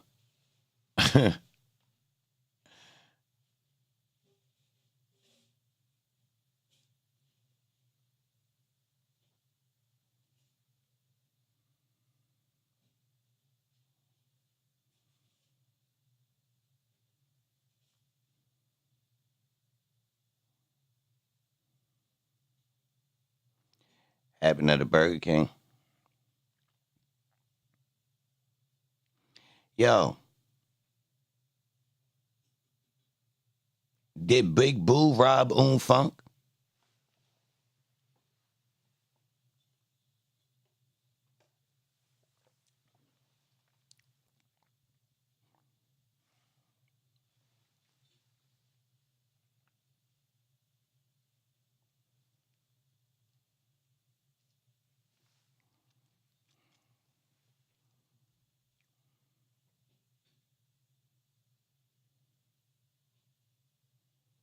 Oh, yeah.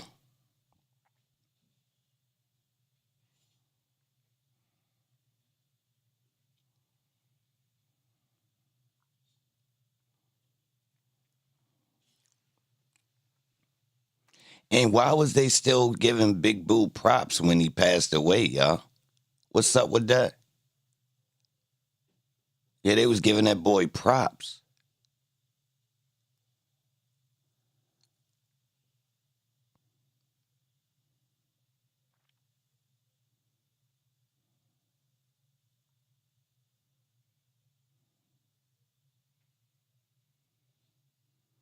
I'm still confused with that part, y'all.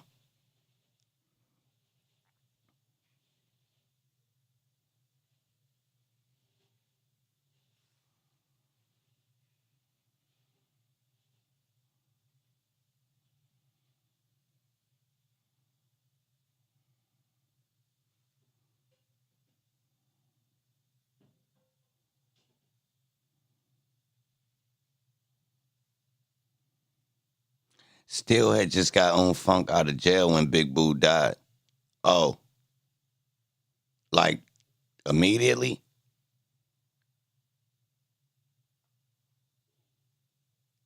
Did he rob him though? Or you saying it wasn't no time for that?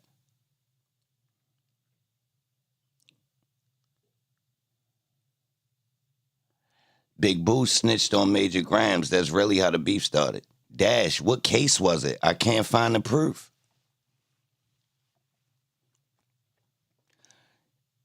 Did Major Grams get caught with a whole bunch of work, right? But didn't he get caught on a body charge too? With White Boy and them? Or I got it mixed up?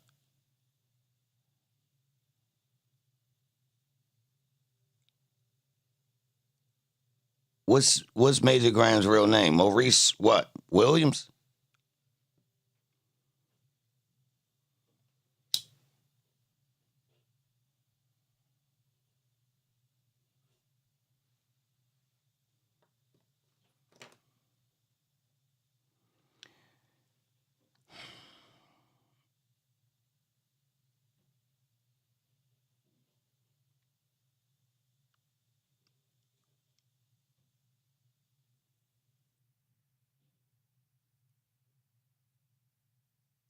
You can't find proof either?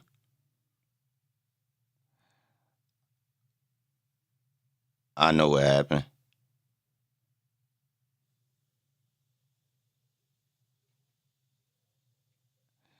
Maurice Williams, it is. And he did get locked up with the IRC crew.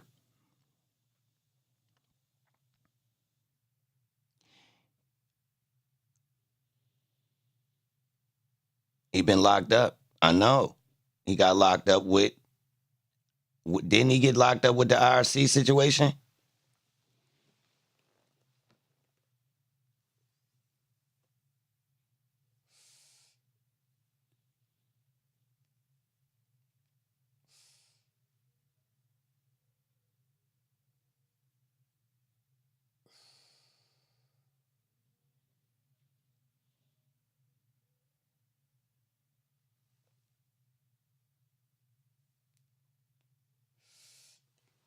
I'm mixing situations. White Boy and Mo went on a mission together. True or false? Hold on, let me get this right. Who that was?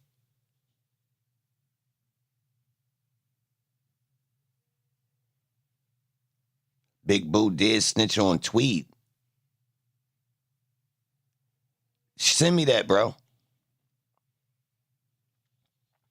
IRC was the ops. Nah. He was running with IRC. I got the story correct. Send me that paperwork, Dash. I don't know Tweed. I ain't never seen that name. I would have remembered it. That's funny. Nigga named Tweed.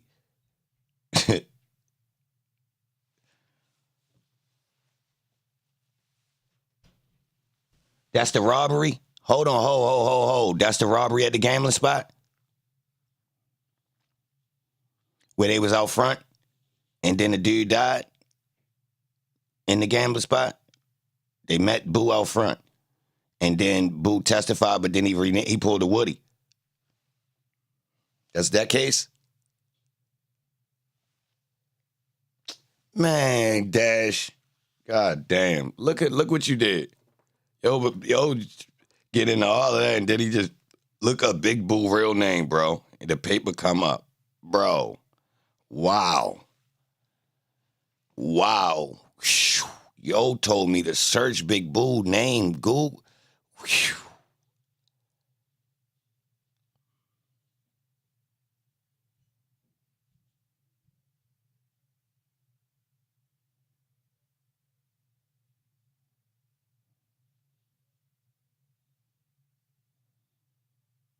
I got that paperwork.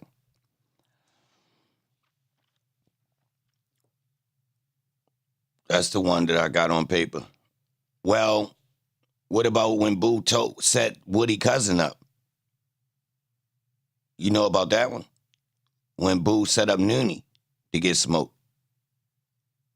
Who went down for Noonie murder? After Noonie took the bracelet from Pee Wee Roscoe. Well, who took the bracelet from Pee Wee that got Noonie smoked? It was Mayweather bracelet. Pee Wee Roscoe had the bracelet and it got stolen. Then Noonie got smoked. What's up?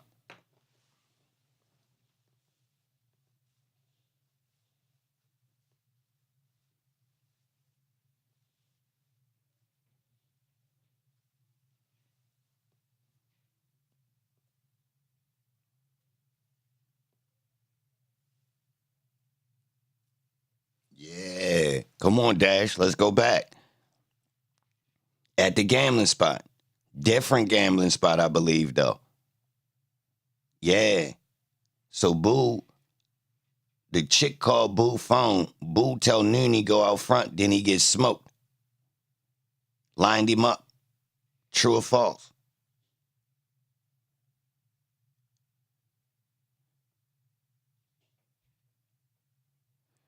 So how much did Mayweather pay for that? Whoa. Nah. Yeah, hell yeah. How much got paid for that? But then Gregory Hunt, that's Woody Cousin, ain't it? Hold on, somebody confirmed that these is Woody Cousins, y'all. Noonie Copeland and Gregory Hunt. And these the cousins that Woody said is getting tortured, but he mentioned another one that's alive. He got two cousins that then told that he was saying that then told. And he assumed that one of them was currently being tortured. So that means it's another one I don't know about, because I know about Noonie Copeland and Gregory Hunt.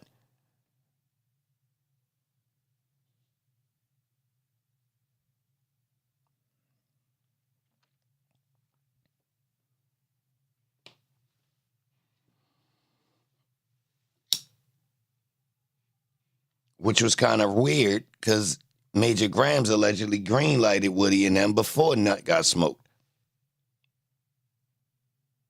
Remember? They said they had a meeting before Nut got smoked to green-light him. To green-light Thug and Woody, allegedly. But neither one of them got smoked still. So it's like something happened to intervene. Like, how did green light go red? Real rap. All these years. So did people find out that Nut was telling y'all? Seriously. That question's still on the table. Yo, how did these boys even make it this far? Because it done transferred, and now it done trickled down into some more petty beef where if they wanted Woody or Thug from the situation with or Stillwell or Demiki and Garlington. Real rap.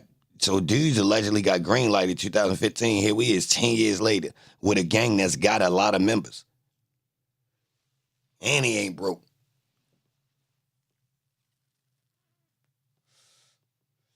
So somebody knows something we don't know. So even Thug and Woody federal agents, you feel me? Like, that's the only thing make that green light go off like that. Somebody say, yo, nah, chill, them boys is goddamn super police. Yeah, we hit them, we going to jail for real. That's the only thing really at this point. If you really get green lighted for smoking the wrong person, hell yeah, bro. I ain't even gonna lie. It's like, they too civilianish. You feel me? They still local. Dudes going to clubs and all that. Oh, hell no. You seen what happened in that RC documentary? I mean, that paperwork. That's the automatic lineup. We got people trailing you. Once you go somewhere, we going to follow you and trail you. And there's multiple cars. This been going on. So, like, I ain't going to lie. It's hard to get green lighted and stay. You feel me? Nah. So, what happened to change the dynamics? I promise y'all something is weird. Because it feel like only Shell Cow's sliding. And I'm going to have to say, somebody to smoke Shell Cow's ass if they thought he did not. If Nut didn't tell. So it's almost leaning towards somebody know that not telling, and that's what's got people. Because, yo, even somebody from somewhere else at this point might have smoked these niggas because they smoked Nut. They said it was 2,000 people at the funeral. So, like, I'm going to keep it real. When you got that type of repertoire, when you look around, yeah, I said repertoire, nigga. I don't know where the fuck that word just came from. But yeah, nigga, you know, when you got that type of repertoire, nigga, look, you can't, the guys who did that, if they out of pocket, it's the time clicking for their ass. Seriously, go look around these cities, y'all. Somebody that's really popular, like in multiple neighborhoods for real. And you smoke, yo, right? The only thing saves you is if this dude wasn't right. And the word on the street is it was legit because of what Holmes did. If Holmes got rep, they ain't really jacking none of that shit you saying. If he ain't tell. Straight up. Like, I think only thing get that shit like on some more, oh, what happened? Oh, he went bad? So I be sliding for a ride. Nah, you lying. Nah, tell me it ain't true. It ain't, no, not my man. So you mean to tell me I was at the funeral crying for a rat? Damn, I ain't even know when the word come through. That's the only thing I think, y'all. Because it ain't even about money. It ain't like, yo, the bag was on the head and then they pulled it back. Nah, I ain't gonna lie, it's still principle. You took one of ours. A guy. Seriously, 808, though. Seriously, you want some more ride or die shit, yo, I swear to God, I catch one of them snake niggas. I'm smoking any one of them niggas, right? So niggas know what time it is with you. Then somebody come and tell you, yo, I don't know how to tell you this, bro. But yeah. Niggas say, yo, told, bro. Huh? Yeah, bro. Holmes wasn't right. I done heard this before. Yeah. I done heard this hit the streets like this before, y'all. That's why I'm throwing it out there. I done seen this before. Real rap. Something happened to somebody. It's kind of like a, yo, you know, nah, fuck that. Yo, who did that? That ain't right. Holmes was, you know, guys on some, he was cool peoples type shit, right? Look, boom. Next time you hear it, somebody like, bro, come find out, Holmes wasn't even right. Like, what? Yeah, that's what that was about. Holmes wasn't right. Like, oh, yeah? And then you see, I mean, it's nothing you can do from that. You feel me? Like, oh, you actually feel a little bit sick because you feeling like, damn, I ain't even knowing I was vouching. You feel me? So, like, make you look at other people around you on some old, Well, who else telling? If I couldn't even tell yo was telling, and it didn't make sense why he got smoked. Now it makes sense. Look, think about that. He loved by everybody. Everybody like, yo, I don't even know how that happened. I ain't gonna lie. This lines up with somebody knew what the hell was going on and was like, nah. But we got that botched footage. I'm gonna keep it real. We got that botched ass footage. I don't know what to make of it. I don't know if anybody used this fake YSL beef to run a play and smoke yo while it appears he beefing with them. Because it did. The law could have easily got set up with the idea that them boys was beefing. Because remember, I told y'all, a love triangle between Treve, Shell Cows, and Moon Tunk don't equal what we got going on. The windshield in Pride does not equal what we got going on. Remember, I told y'all this.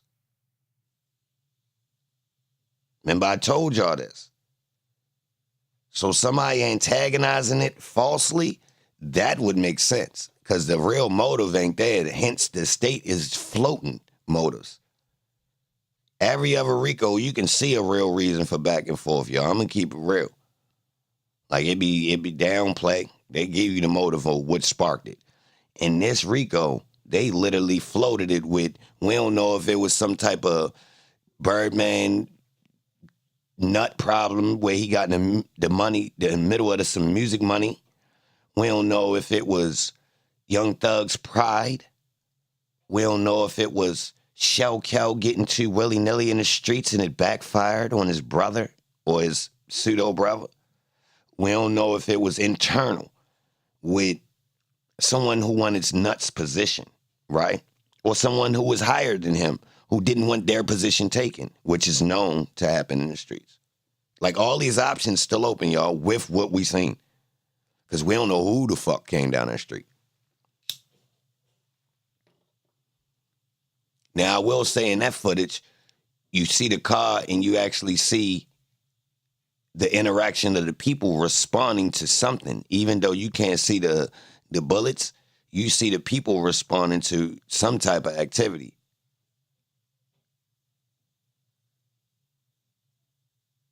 Major Grams and Nut put a green light on 30 Deep and YSL, and they seen Nut and shot at him.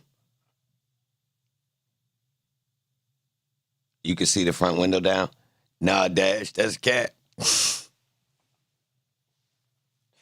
But I thought they said they hit out the sunroof, though, cuz.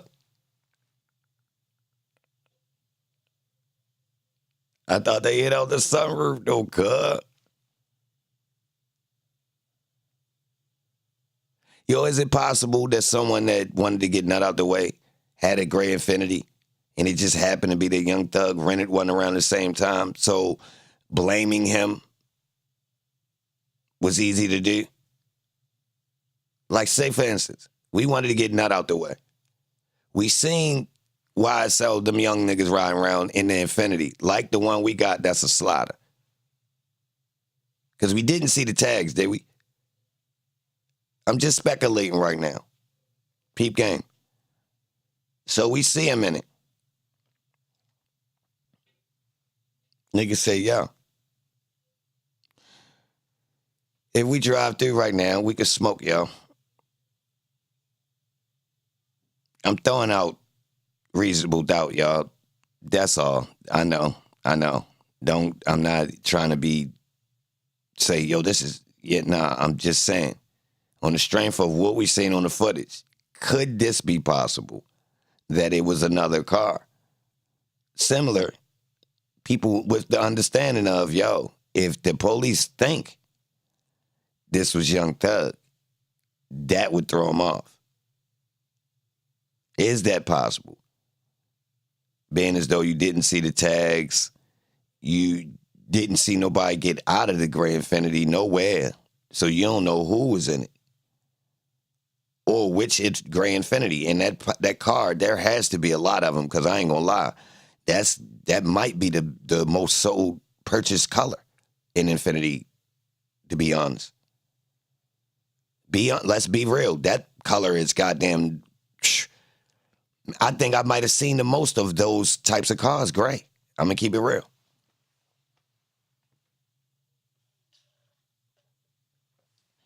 Now, I'm just building speculation, y'all, so for reasonable doubt. Now, I know we seen Yak Gotti in the gas station, and it's leaning towards probable cause, but technically, Yak Gotti is familiar with that community over there, right? He's not from Cleveland Ave. He's not from Cleveland Ave, so him being in that area is not, out of pocket. True or false? Hence, he looked comfortable. He ain't had no mask or was hiding. So if he was in such of a gang war, would he just be walking around there, sitting at gas stations, waiting to meet people?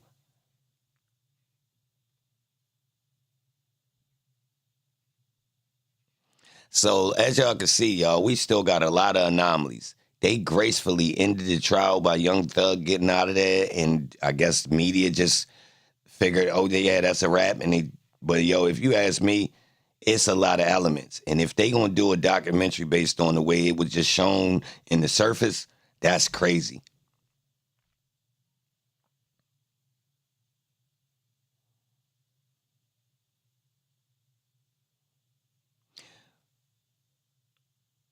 Mind you, did Yak go to the feds?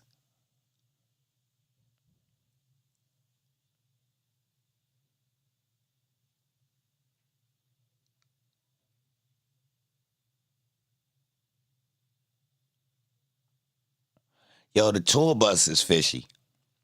The tour bus is super fishy, y'all. Like, we got all these weird elements that the people just let go around. Go away, y'all. Think about that. The tour bus shooting don't make sense. Thug not even signed the Birdman. We ain't even never equate that. So why would his gang allegedly be trying to slide on Lil Wayne for Birdman? It just, we got all these weird ass anomalies. But I'm about to get back to looking at some research, y'all. I ain't gonna hold y'all up on Saturday morning. Try milk it. I'm about to get back into some research, y'all. Yeah, send me some emails, y'all. I'm gonna try to start putting this stuff into some videos, but to be honest, on the strength of the way the algorithm working, this type content, people ain't gonna really be interested in it because of Thug home. So a lot of the culture voters was just milking the content, y'all. And that's crazy. That none of this stuff is interesting, like, to these same people that was so-called, you know what I mean?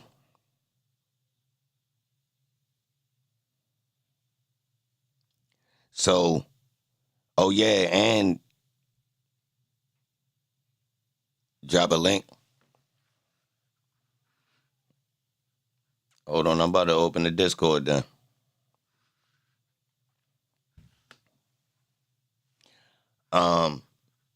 Oh, and Shell Cal's got a court date coming. Oh, you said later? All right, well, I'm going to put my phone number down. You're going to have to just call my phone or send me a text.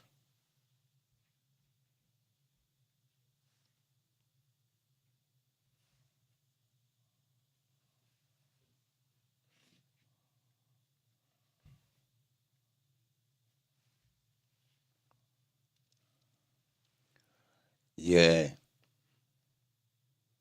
Or you can send me an email. Either one, though. It don't matter. But yeah, y'all. I'm about to get back into paperwork because, I showed y'all some stuff in this stream, though. Shell Cal's ain't right. And technically, he shouldn't have been on the street for the Darius Ford and Christian McMillan. He shouldn't have been on the street for that, y'all. I'm telling you. And I'm almost certain that he shouldn't have been on the street during the time that the beef built up for Nut. Yeah. His jacket is extensive. Now, I downloaded a whole bunch of paperwork. Now, I think the paperwork pretty much proves that, and he currently in the feds, I believe.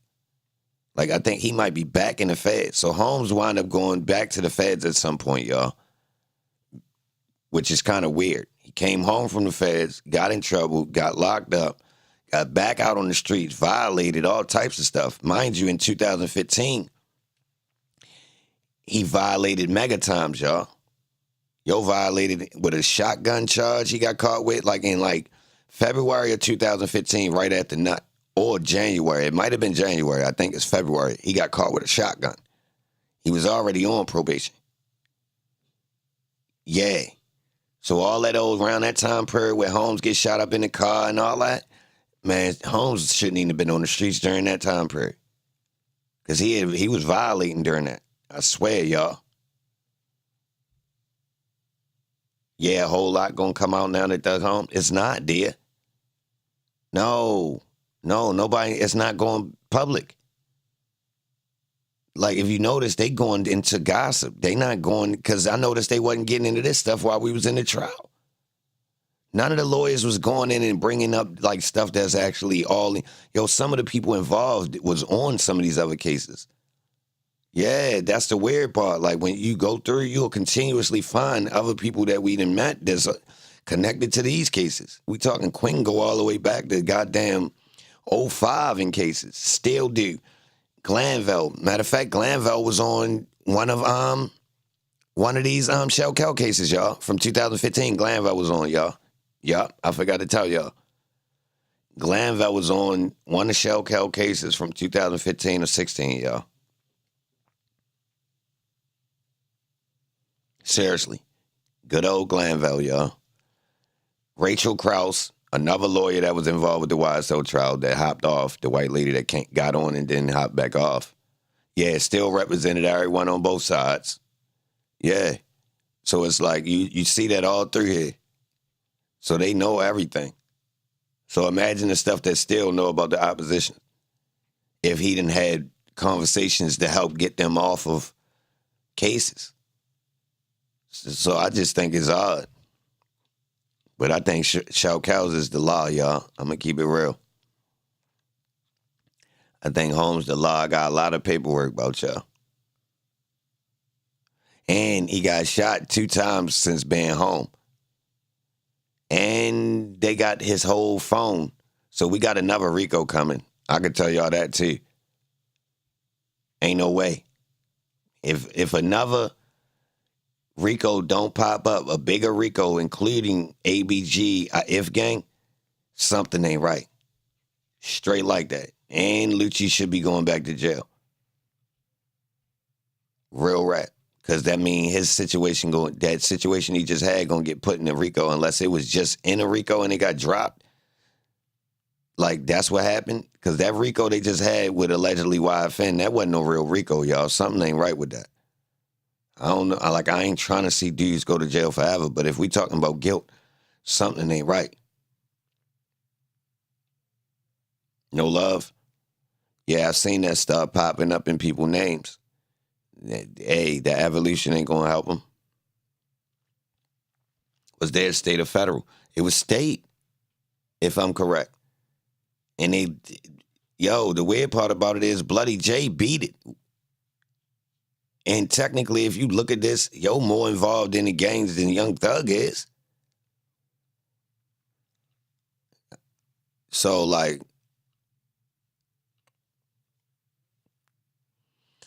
but this right here is clearly a APD officer lying to a judge to get a warrant. Is this it? No. It's another part I highlighted. My bad. Yeah, and we got some proof that they be lying to get warrants. So he told them that they didn't have no footage, but then they went and got the footage.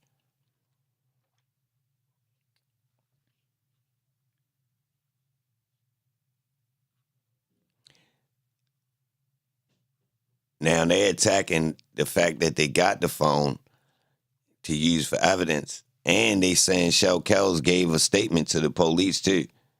Yeah, that's another thing. He was in the hospital and gave some type of statement. They try and get that taken out. And I think whoever got hit with him when he was with this dude on his last situation is telling on him.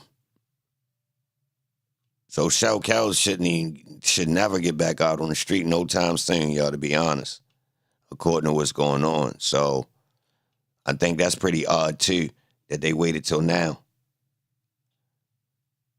You can't find Greedy anywhere. Somebody sent me his joint. He locked up. Somebody sent me the actual, the Georgia joint that lets you know if a person currently locked up.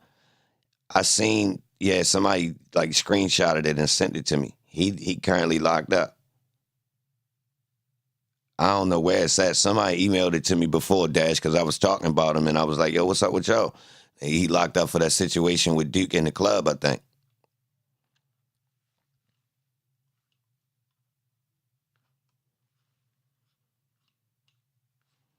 Yeah, I got it somewhere. It's available, Dash. I forget what system they was logged into, but they definitely was logged into some type of Georgia State prison inmate search type joint.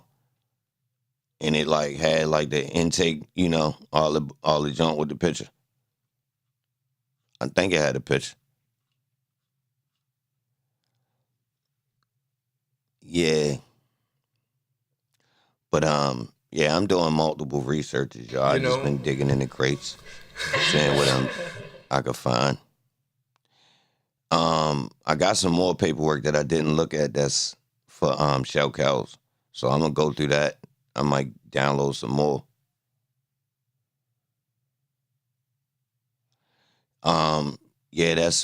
That's another thing about Shell Cow. He actually used two last names like Stillwell. So he used Curtis and Watts. So some of his charges under the Curtis name.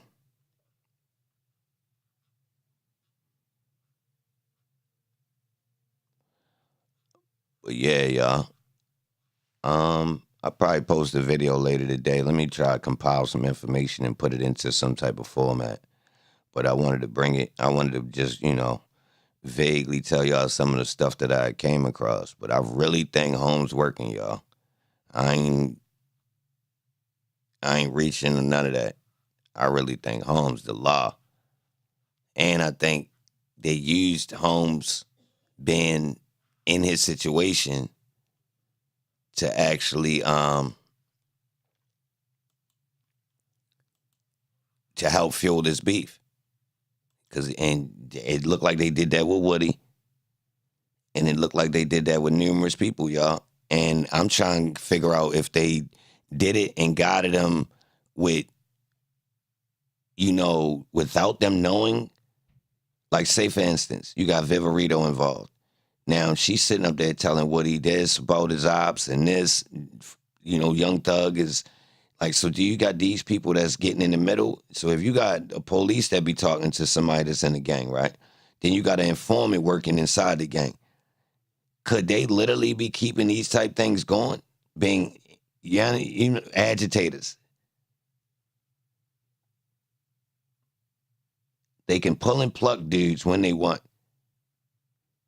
When they doing it, they can be in the person's ear telling them, yeah, bro, you might want to be careful out there. So look how they manipulated Woody to not trust his own gang or ops.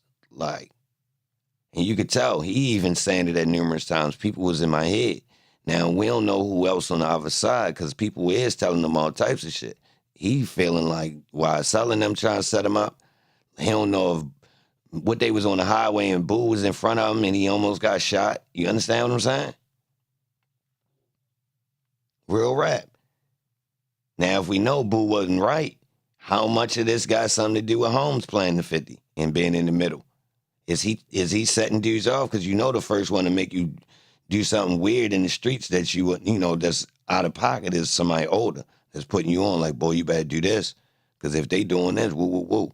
So the easiest way to really mislead young people in the streets is somebody older they look up to that's an informant. So if he keep planting bullshit seeds in niggas' head, he could keep the fuckery going. Especially if niggas think he told and he ain't got nothing to really care about anyway. Right? Right? Now, what happened when you get 5 Boos intertwined between both sides? Yeah. It ain't one dude that's talking heavy. You got different dudes that's playing this game with the police, lining these young boys up. Think about that. So you got Kelvin Watts, he older. Boo. OG Bentley. Donovan Thomas, if he telling. No disrespect. You feel me? But like, just think about that. Now, the chess move is who could orchestrate these young dudes the best and manipulate them to get money for yourself, which, in order to stay out here, I'll tell and work with the law.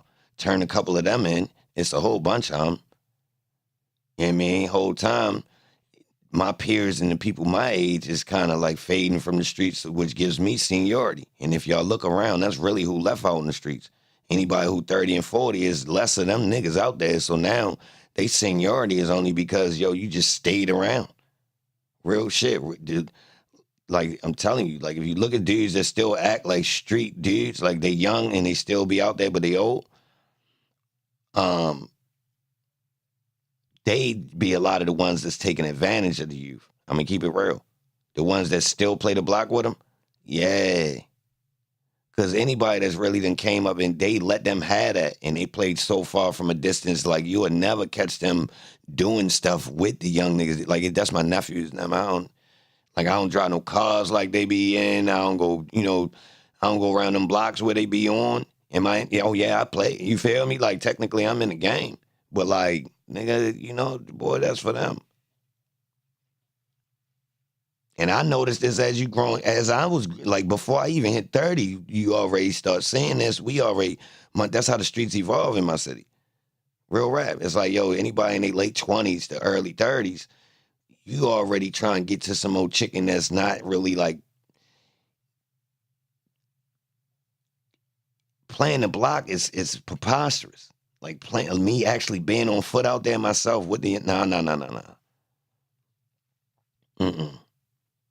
So when we talking about 30, 35, 40, you talking about dudes that's really removed, y'all. Like, they connected, but it's like they not dealing with a whole bunch of people. You'll never just get a chance to just have a conversation with Holmes. You feel me? Like, dudes turn into real ghosts. So when you got dudes in this indictment in RICO that's connected to rappers, they ain't running up a whole bunch of bread. Dudes is older, still doing robberies. It's fluke, man. Show cows ain't right, man. It's other dudes that was telling y'all. Hell yeah. Especially once I found out, you looking inside and you see that it's a wide range of age. You can see kind of people trading weaker people, y'all. Look at somebody like DK. Look at Woody. They was getting used, y'all, by other people that was smarter than them. No excuses for them, though. Seriously, look. You can see the weak getting ate. Seriously, you can see the weak getting ate. And the smarter thinkers is using them and they getting chipped off or, getting whacked and all this type of shit. You can see it. Now, the thing that adds to it is the element of the entertainment money. Yeah, that's the part that's different than some of our cities. Some of our cities ain't got none of that. So ours is strictly, but yeah, the streets connected to the entertainment / politics create a different type of bubble. And if you pull in just some regular guy that's running around robbing and stealing, you fool to the real chess players. Real rap, they gonna use the shit out y'all. So I think that's what we might have seen, y'all. The chess players, don't get it twisted. Young Thug just a castle. Yo ain't no king on that board. Yo a castle. Shelco, Woody, Stillwell, DK. These people all pawns. So imagine you the person that's moving the pieces. You ain't on the board. You set this up like this. You reset the game. This is the current status point that we ready to play this game real quick to get Atlanta where we needed to be currently. It's my job to move these pieces right to get the outcome we need. What we gonna do? So we start making the pawns move. Now, at one point, all these pieces on this board was cool with each other because it was we had brought in the bloods. They let it nurture. If y'all, they let it come in. They let it nurture. Some could say it's organic, whichever way we could go yin and yang with it. They let it nurture. it bubbles. Did they cause the split? Did the police cause the split? So the Bloods didn't take over Atlanta.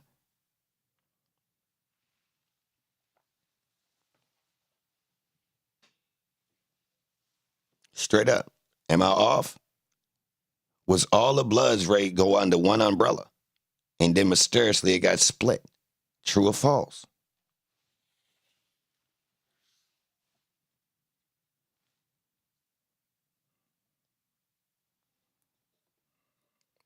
Ain't nobody here? Damn.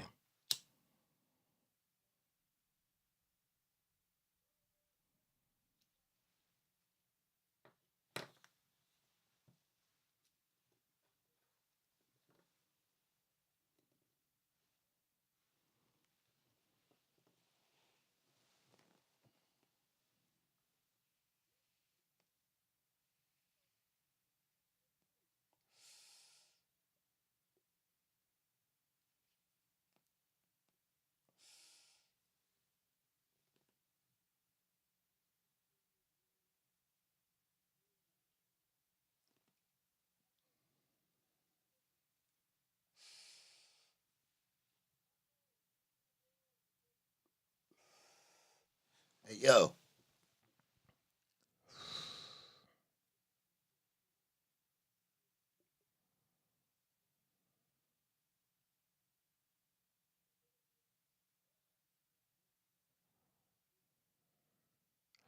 You couldn't picture Trinidad James involved in this beef, could you?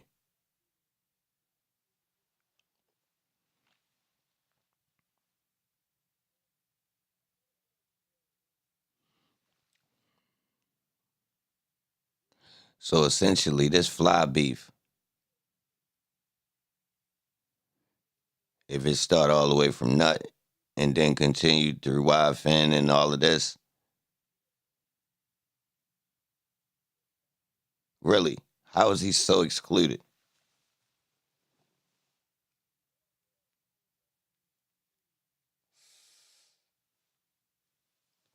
Oh, I got a treat for the people that's here. How Kente beat the feds? I got proof that he police. Damn. I got proof he police, y'all. Tax evasion. Proven in court. So he claimed liquor make under 500,000. So a lady that sued him showed receipts that prove he make over 500,000. It's documented in court. So what's up? That ain't federal? Sound like a lot of money getting stolen right there. How that work? Documented too. Oh, they allowed liquor to get away with this is the description. They keep shoddy records. Yup. How that work, y'all? Your business keeps shoddy records, but you're allowed to just run. Proven in court too. Oh, and you don't pay it. You got proven in court to short the people you hire. That's from poverty too. Yeah. Yeah. So Kente is stealing, and it was from a woman, and he's not reporting his wages or income of the club properly. So how you get away with that, y'all? On paper though. So the feds over here locking up these little niggas for guns. Ain't that got some value? They let you keep your liquor license, you doing that? Like all jokes aside, y'all. Or that's police activity. I'm confused. That seemed federal to me. I ain't gonna lie. 500,000. And that's the hold on, hold. You accused of making 500,000 under. No, over. And you say you're under. Regardless, I smell federal. Regardless, what we doing right now? Like seriously, like it's like this ain't my business, but I'm gonna have to say, due to theft being of a certain amount, this seemed like, yeah, you crossed the threshold. Seriously, y'all. So, and we got the proof, y'all. It's in the paperwork, in court, proven. So, yeah, just to let you know, somebody sent the paperwork back to me, and I read through it, and I caught that. Like, hold on. Yo actually got caught. Now, I seen that the first time, but I was like, yo, that's actually blatant police activity, because it's like, yo, that's normally a time where you're an accused dude from the streets. So you made it out allegedly, right? So we want to believe that the police and the federal government don't have interest in a so-called dude from the streets that then, that's money laundering. Or you feel me? Like, that's all types of money things with that. That's a red flag. Seriously, that'll get you microscoped, if anything. You understand what I'm saying? Now, this lawsuit not new. So, maybe I'm wrong, though. Y'all know any YouTubers that could tell us about what's supposed to go down with that type of situation? I would like to talk to them about it. But yeah, y'all, it's my time to get up out of here, man. I appreciate y'all. If y'all want to do any research on anything that I was talking about, man, send me some emails, man. Let me know what you find. Yeah, I appreciate y'all, man. I'll be back in the morning. I'll probably post some content today. I don't know. Let me see. It depends on if I want to, make something official. So yeah, I'll let y'all in a little bit. Salute to all y'all, man. I appreciate y'all, and especially all the people that's members, the mods, new subscribers, anybody that rocked in the chat all day. Yeah, I'm fucking with y'all, man. Holla.